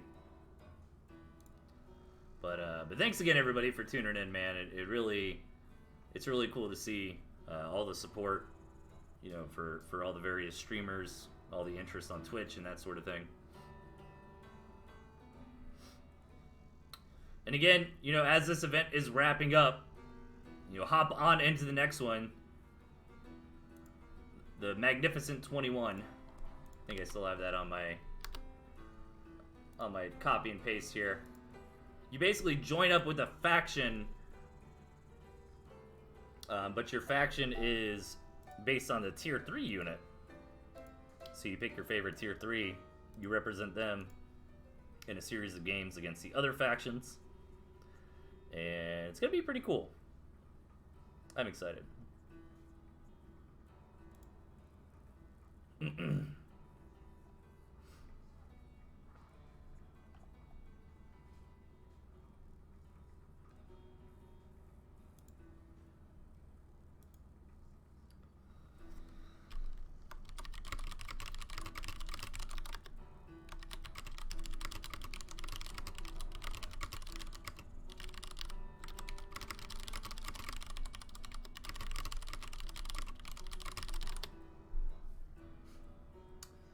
So, yeah, man. We're just hanging out a little bit here. Tosh, let's have a show match. Let's do this. Come on. Let me in here. Oh, wait. No, that's not what I want her to do. Ah!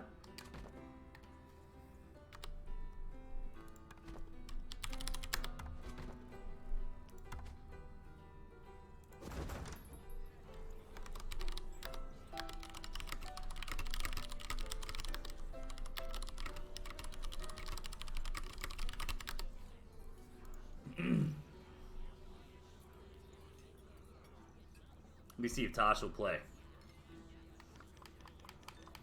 Random deck. I pressed the wrong button.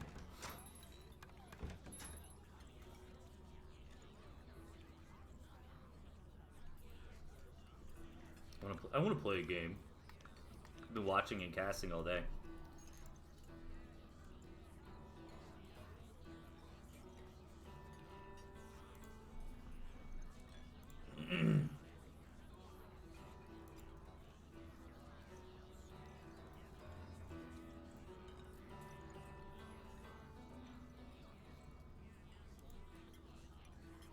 All right, Mocha's making the call, man. If Necro doesn't show up soon, then he is just going to forfeit, and Tosh is going to take it.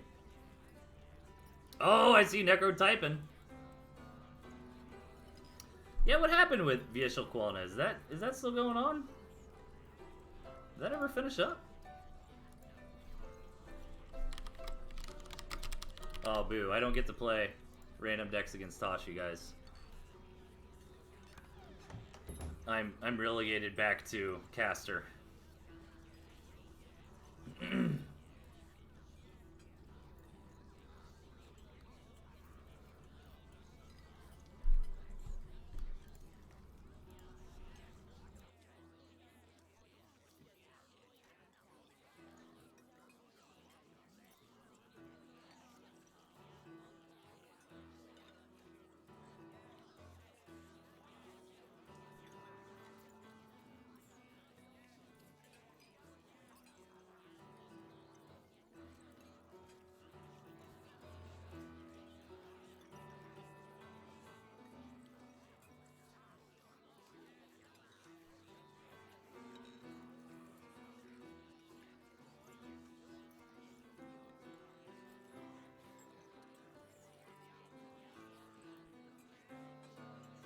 Alright, we've got confirmation. Necro is here. Should be ready to roll now. Is my password right? Yeah.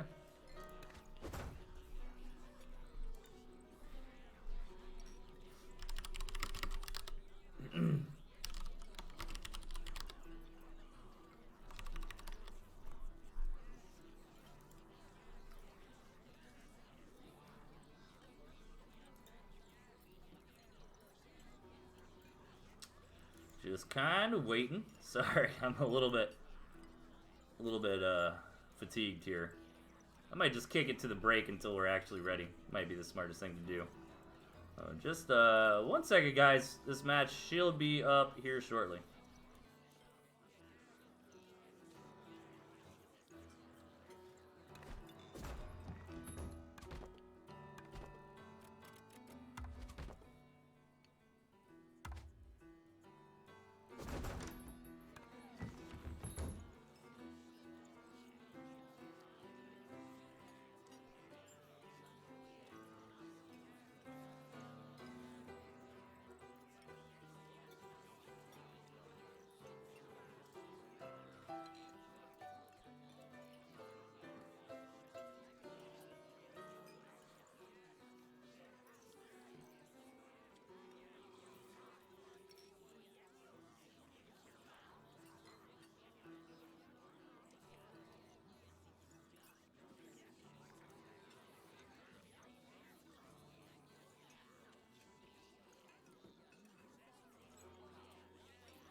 Alright guys, a little bit of a false start here, some miscommunication. They actually had another lobby up with the same password, so we're in the match here. I'm going to go ahead and fast forward so we can get caught up. On the right, we've got Necromantizer. Up top, we've got Tosh. Oh, it looks like we're about caught up now. Yeah, alright, cool.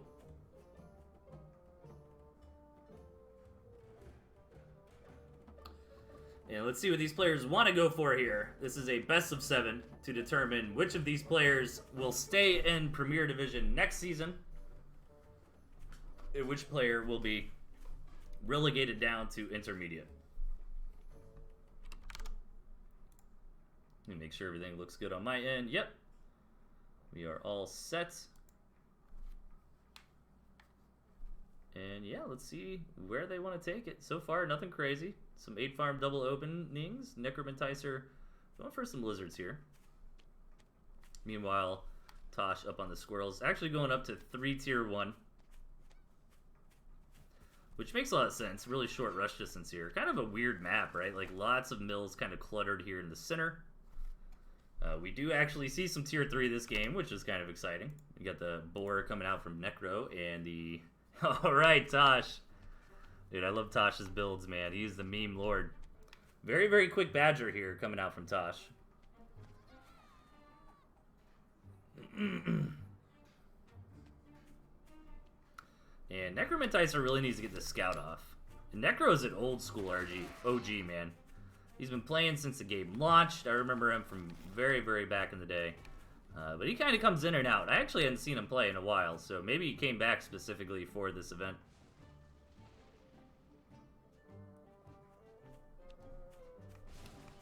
Yeah, we are... Oh, wait. We are a little bit behind. Okay, he does get the scout. I thought we were caught up. Sorry, I am fast-forwarding. Badger's almost here. If I don't fast-forward, then when the game ends, it's just going to end. We're not going to see. So apologize, guys. What ended up happening was there were 2 lobbies up with the same password. Nice attack with the Badger. He barely gets it out in time. And with these pigeons here to help heal it, Tosh is going to be able to get this Badger back on the front line. These lizards can get in there and hop on top of the Badger and knock it out. But sometimes it can be easier said than done. Okay, now I think we're actually caught up. Yeah, because I can't fast forward anymore. So Tosh utilizing this Badger micro, but it's getting so low. 1 HP, it finally goes down. And Necromantizer's got the economic lead from here. It looked like he did some lizard harassment earlier on and knocked out a couple of these back pigs from Tosh. And Tosh was never able to take a second base.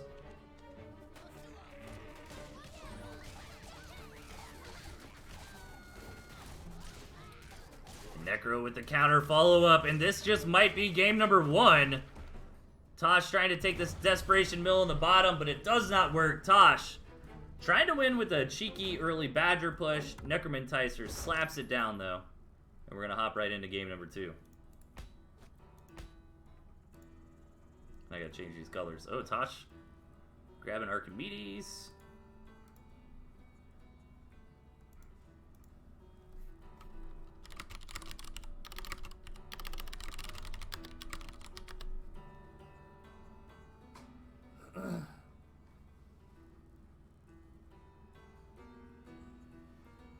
Sorry about the false start there a little bit, guys. Sometimes that happens, but we are back in business now.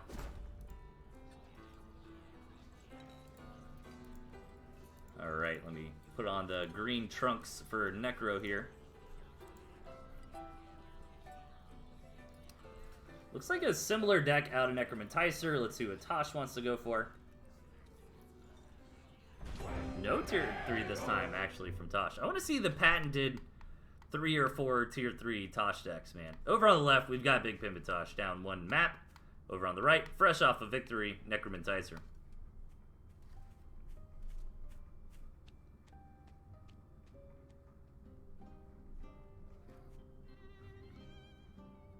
And let's see how this one plays out. Map in favor of Necro here, if we do end up in that longer game, but...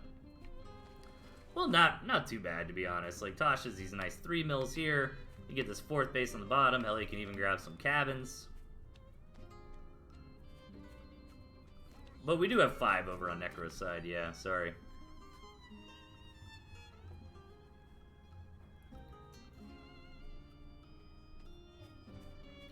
Let's see how these guys want to play it out. So far, nothing crazy. No moles or anything like that. We got toads here from Tosh this time around. Maybe to try to deal with that lizard harassment that Necromentizer likes to do.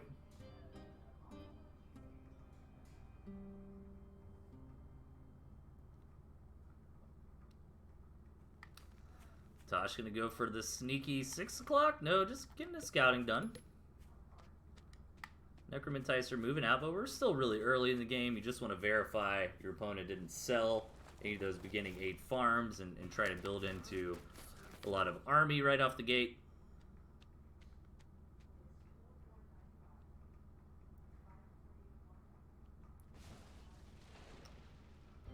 It looks like we're going into some second bases. I'm excited, man. Wife's ordering some pizza. Ooh, we got a little bit of lag. There we go. And it passes. We're going to play Among Us with some of our friends after this. Here, that's a pretty fun game.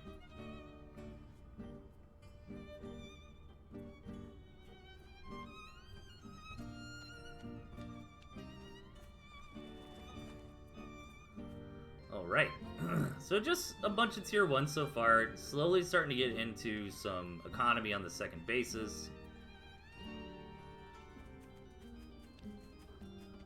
We'll just have to see where the game progresses. So far, nothing crazy just yet. Both players doing a good job scouting, kind of matching their opponents. Sash is actually not seeing the mill. Now he sees it. He knows he's got a few farms there. He's probably going to come home and grab another farm or two on his own base.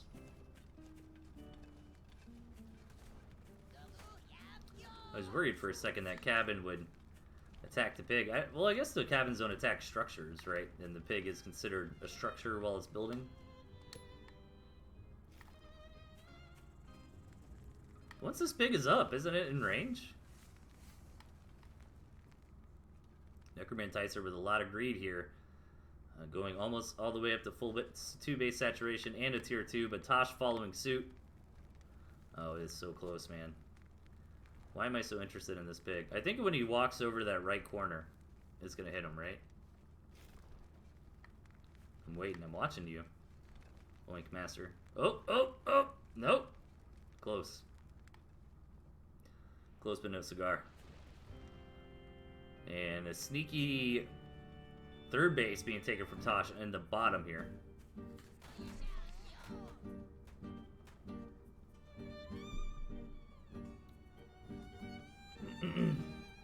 Yes, it is a best of 7, guys.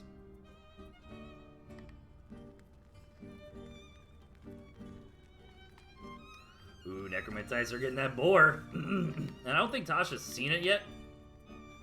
He needs a scout, but he's already kind of preemptively building those snakes.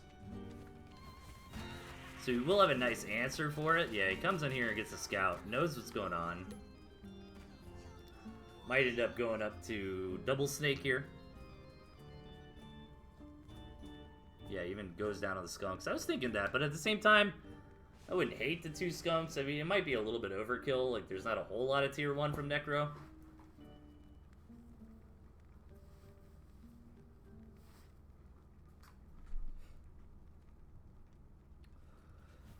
And we're just kind of building up for the moment. Tosh has got the eco lead. He's already got that half saturation on the third base going.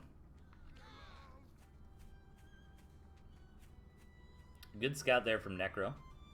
But Tosh with no tier 3 is kind of weird, to be honest. I don't know how I feel about that. Doesn't seem right.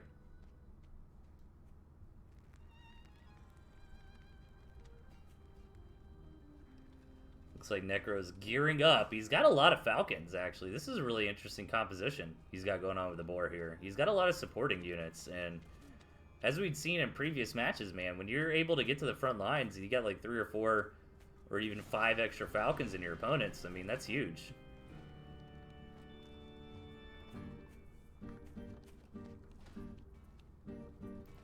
And is this going to be a timing trigger for Necro? I mean, Tosh's army's not bad, and keep in mind he's got the ego lead. But this boar can make a big mess here. No stacks of poison just yet. Tosh getting in there. 4 stacks of poison on the boar. I think he needs just a little bit more than that. His HP is rapidly falling, though that might just be enough. Yeah, it's gonna go down, but Necromantizer's got plenty of supporting units. I think he can continue this push forward if he really so chooses.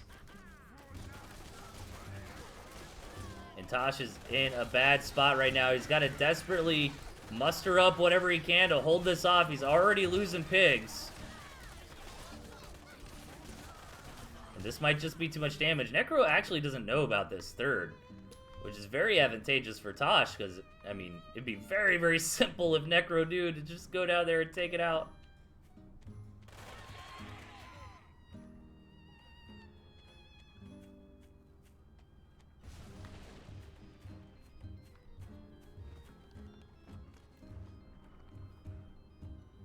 Alright, Necro moving in for the follow-up attack. A little bit of lag here.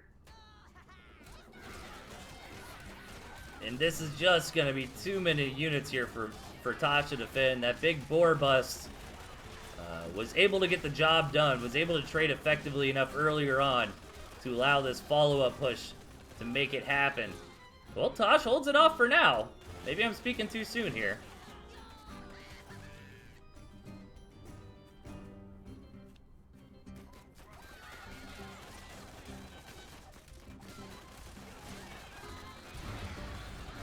Yeah, that's gotta be... Well, I mean, he's still got the third base, but he's just too far behind in economy now.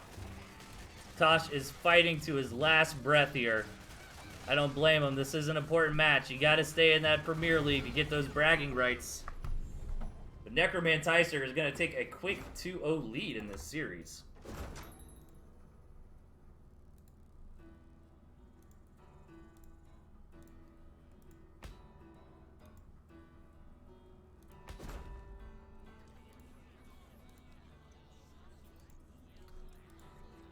Alright. Let's see what the players choose to go for this time around. Any rapid changes. Tosh going back to his roots, man. Getting that Badger up and running.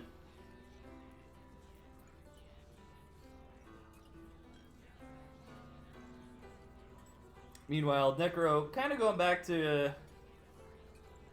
Ooh, gotta grab the wolf this time. Interesting. Some pretty different decks this time around. Spawning on the left, down 2 games, we've got Tosh. And over to the right, off to a great start in this series, Necromanticer. And this map does not look bad for Necro. He's got nice 5 bases right here. Meanwhile, Tosh has got 4.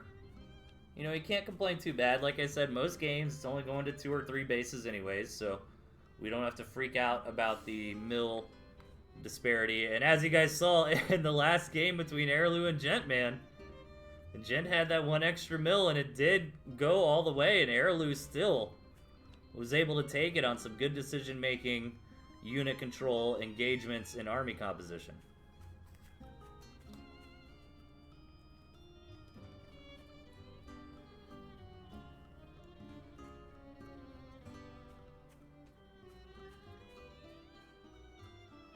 So let's see what these players want to go with. No moles.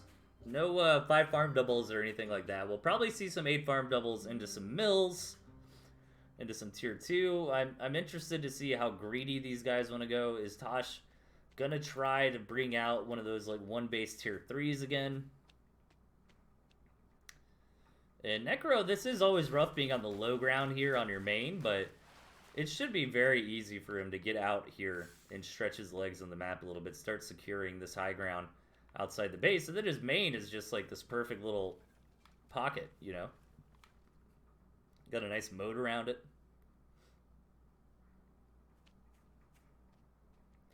But I'm really curious if we're going to see some tier 3 this game. Both players have picked a couple tier 3 in their slots, and I think in the hyper late game, I like Necro's comp better. Like, Wolf Falcon is just so strong. But, you know, Tosh has got some great Badger control. And if Tosh can get a Badger out when Necro doesn't, you know, really have a lot of Falcons or anything like that, you could potentially get something done. Big Lizard attack moving out here for Necromanticer. Just going to pick up this cabin for now and head home.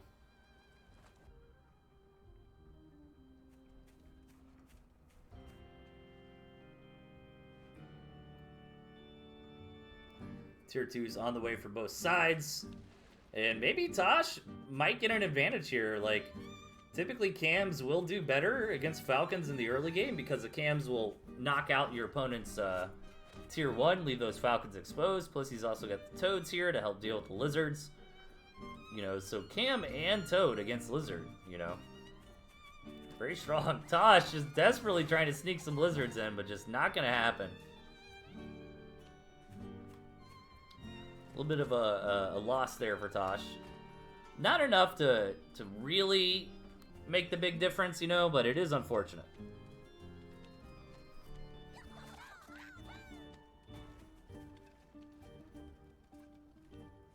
All right, Tosh is feeling froggy here.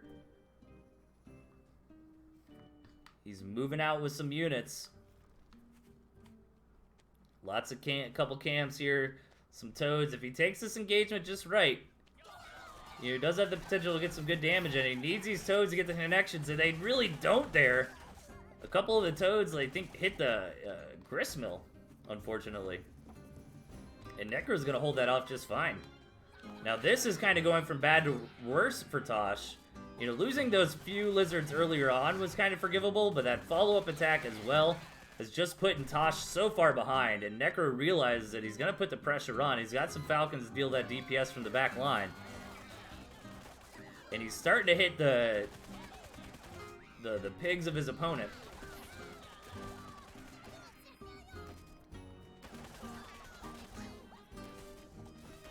And let's see if Tosh can actually muster up a defense. He's already lost 2 pigs.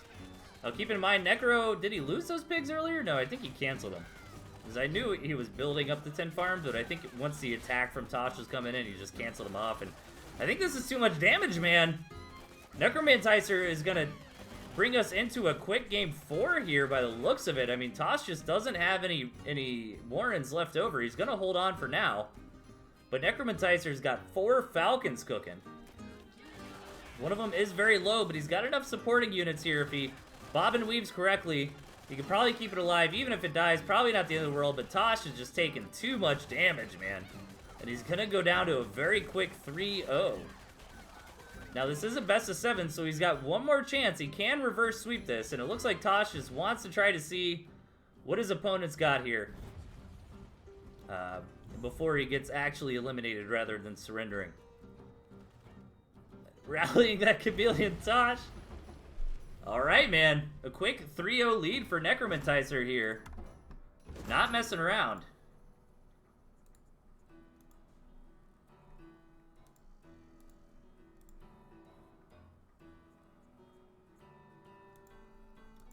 All right, Tosh maybe changing his color.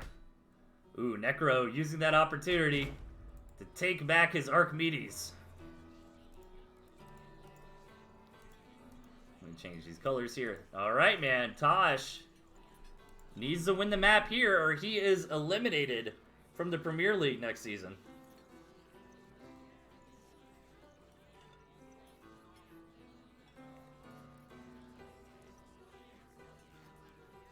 What are the decks going to be? Tosh with the Badger Wolf.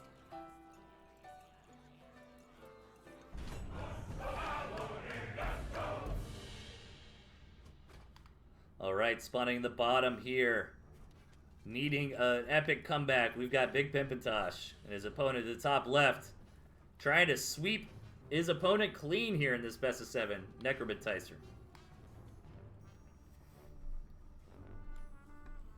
Okay, big awkward map, so we might see a little bit of a macro game, which is nice for Tosh, because for one, he's definitely got the map advantage here.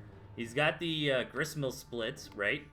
You know, Necromantizer's kind of stuck on these 3 bases here. Meanwhile, Tosh has access to quite a few. What is it? 6 bases here, kind of under Tosh's reign.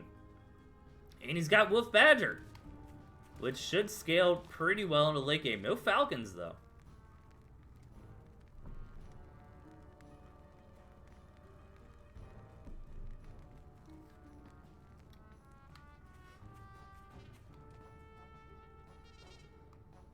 And man, it has just been a jam-packed day of Tooth and Tail today.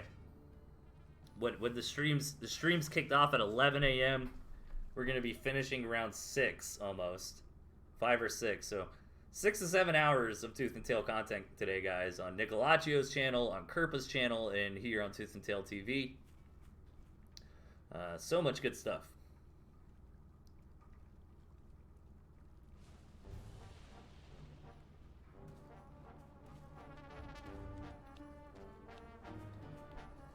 And quick expansions from both sides. It's kind of to be expected on a map so large and awkward.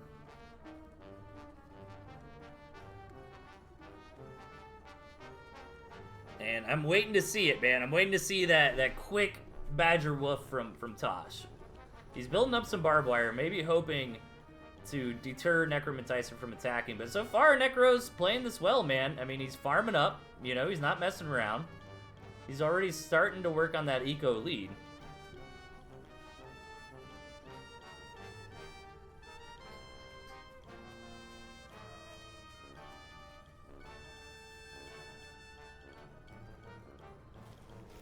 And although I do like Tosh's composition in the hyper late game, so far I think Necro's kind of evolving into this match a little bit better. He needs to be more greedy though. Like, has he scouted the barbed wire is the question. He does know Tosh has put down the barbed wire. Yeah, he's already building up this boar. I was gonna say I'd love to see him just like slam down a bunch of farms, but maybe it makes more sense to just try to build up some units if he is gonna go for that big boar attack. Tosh already going to take this 9 o'clock base. Maybe try to give some bad information to his opponents. You know, Necro comes in here and scouts and sees, oh, you've only got a few farms. But in reality, he's got that third base fully saturated up or something like that. Decent scout there from Necro. Meanwhile, Tosh was able to get in and see the boar. So is that going to trigger the Wolf Badger? Oh, just the Badger. Ooh, he actually sells the boar and builds falcons instead. Interesting. Going up to a ton of falcons here is Necro, but what is he going to use to really bust through this barbed wire? I mean, this is one of these maps where there's only this one attack path into either side, right? And the one thing he had to really deal with the wire was the boar, but he sold that off in favor of a bunch of falcons. Oh, Necromentizer found the hidden base over to the 9 o'clock. He could just rally his falcons over there if he wanted to. That'd be pretty slick. But I still don't think Necro's got a good answer for this wire here. He doesn't have moles or chameleons or pigeons to kind of utilize some healing with skunks or something like that. I mean, there's a few different ways to peel that onion, but he's kind of missing all the tools for it here. And now comes the boar. Big economies here for both sides. Necro is a little bit ahead on that regard. Is he just gonna... Dude, you just tell the Falcons to go attack that base. Do it. Do it. Oh. So many Falcons coming out from Necromentizer. It's like, fine, man, you're gonna build some barbed wire. I'm just gonna go to the skies. Ooh, Tosh actually selling down on the wire in favor of more economy. He's got the Wolf Badger combo up and running. The Badger is here, the Wolf is on the way.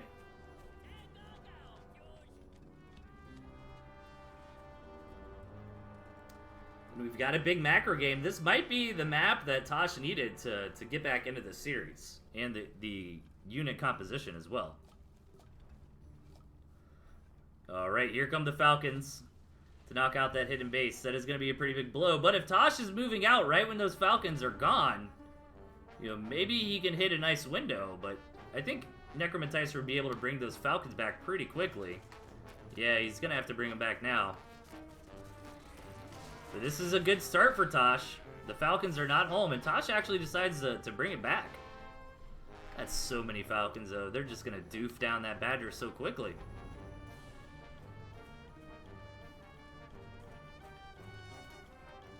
Necro, 14 Falcons, man. I like this. He's just going to have the Badger as, like, the tank. He's not even really worried that much about the AoE damage. It's just there for things to shoot at, while the Falcons do all the real damage. And the barbed wire was gone. It was sold by Tosh. The Wolf is almost here, though. Is the Wolf-Badger combo going to be enough?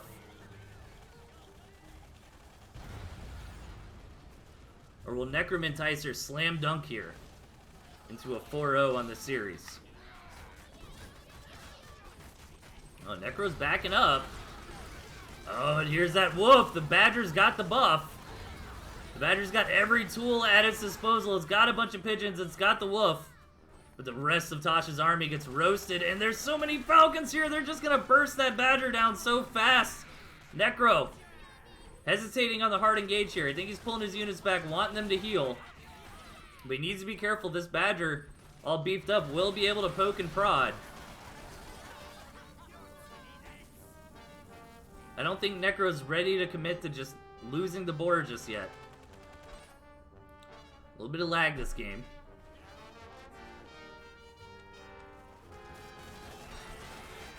Alright, another engagement. Most of Tasha's supporting units are starting to fall here. And the board does go down. Does Necromantizer decide to go for it? No, he's going to pull back. Damn, that batter is so low. But Tosh holds.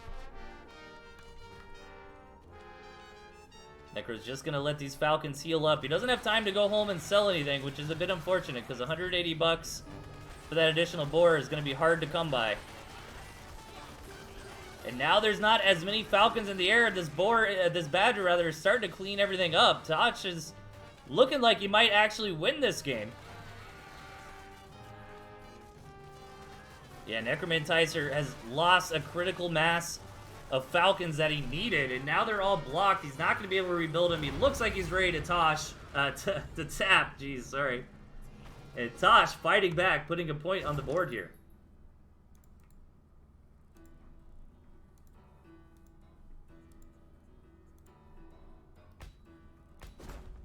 Ooh, Tosh changing it up to Hopper this time around.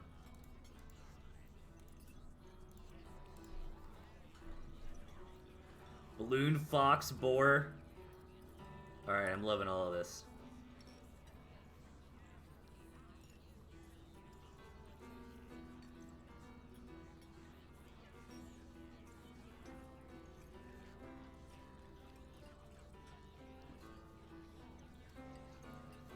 Let's see what the decks are going to be. Looks like Tosh continues to switch it up while Necromantizer is kind of sticking to like that same general core. And over on the left side, playing in the red this time, we've got Big Pip and Tosh. And over on the right, Necromantizer. Now this is a Tosh deck, man. 2 defenses, 2 tier 3.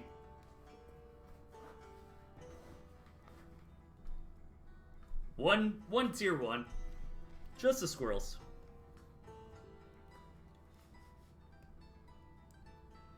And let's see how these guys want to approach this match. Map is looking okay for both sides. I like it better for Tosh. He's got that high ground advantage here. He's got several mills as well. And it's not so bad for Necromantizer. He does have this little bit of a moats kind of around his main base. He's got 4 grist mills, nice tucked away in that little diamond shape there.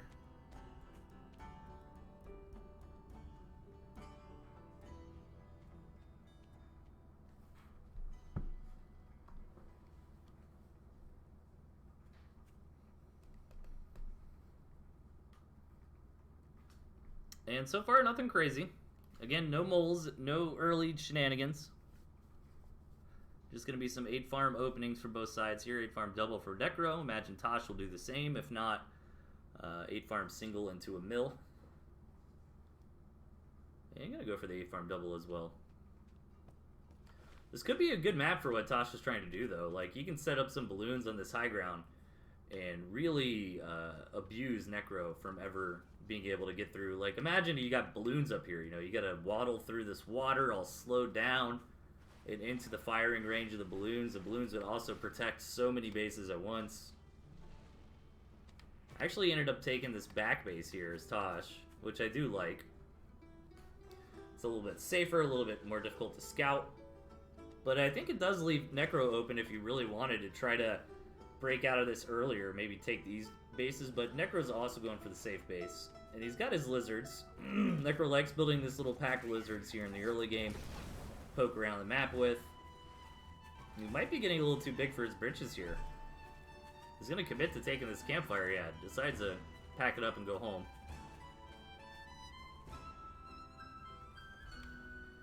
And Chameleon's on the way here for Necromantizer. I think that's a good tech into his deck here. Since he knows Tosh is using the barbed wire.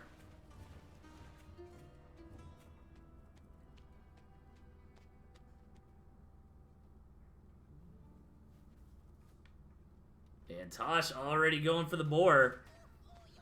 Did Necro see it?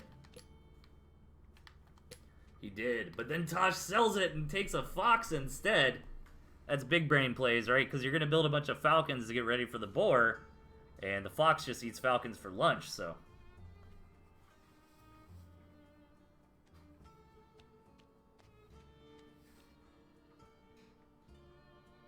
That is a really smart move. Necro is going to get the follow-up scout, though, and should be able to pick this up. And, you know, Necro really wants his lizards, his chameleons, even the barbed wire against the fox. And Tosh is just so greedy here, man. Going for the tier 3. Going for big saturation on second base. And this just looks like a different Tosh than what we saw in previous matches, man. He's really got the momentum in this game. He's really dictating the flow. And with all this barbed wire, it's difficult for Necro to attack in and try to punish all of this greed. And look at this, Tosh actually sells off a lot of those farms, just trying to send as many mixed signals to Necro as possible. And Necro actually did not sell out of the Falcons, which are going to be just free money for this Fox, man. They one-shot these Falcons from a nice safe distance.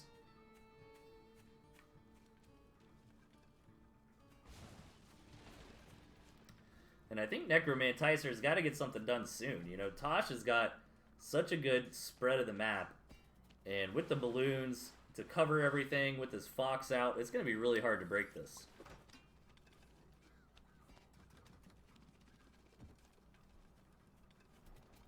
But let's see, Necromanticer's still got a pretty good economy here. And he's got his own barbed wire to be a thorn in the side of the Fox. This might be a really kind of stalematey game, to be honest. The boar on the way as well for Tosh.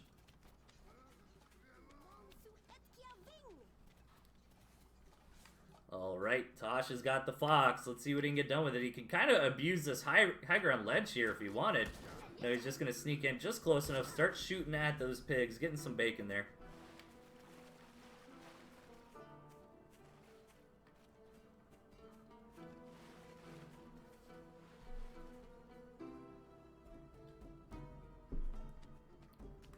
What is Necromanticer going to do? I feel like Tosh might just pick him apart from here.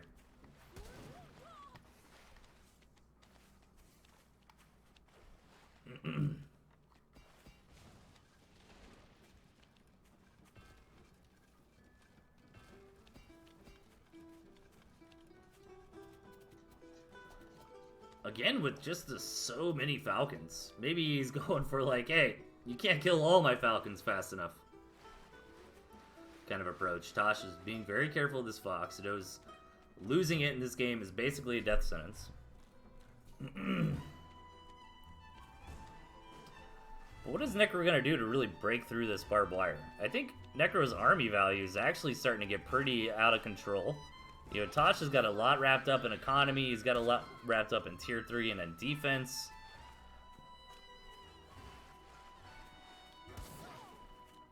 I think he needs to get up to like 4 or 6 chameleons, you know.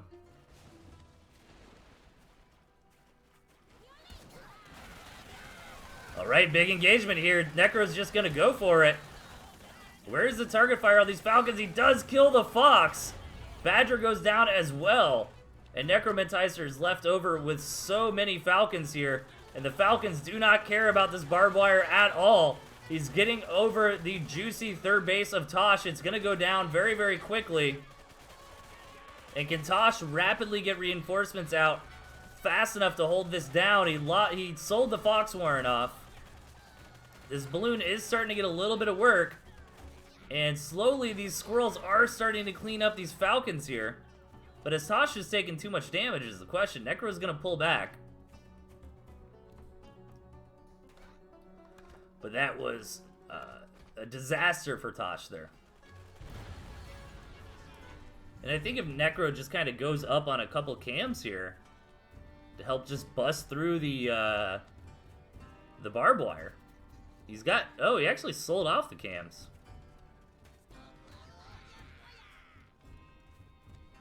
Another boar is here for Tosh. And Tosh actually still has the better economy.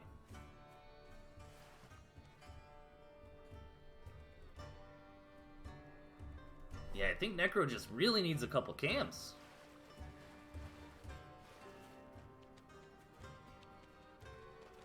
But Tosh's army comp is not super impressive. It's just a handful of squirrels and the boar. Necro finds this chink in the armor here. Right as Tosh sold off that barbed wire, Necro pounces in.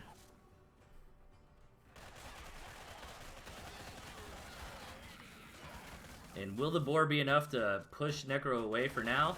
He's got a lot of Falcons here. He needs to be careful of this tier 1, though. He wants to pull that tier 1 back and just let the Falcons take out the boar. And the boar goes down. And Tosh might have been thinking about tapping, but he's still got such a large economy.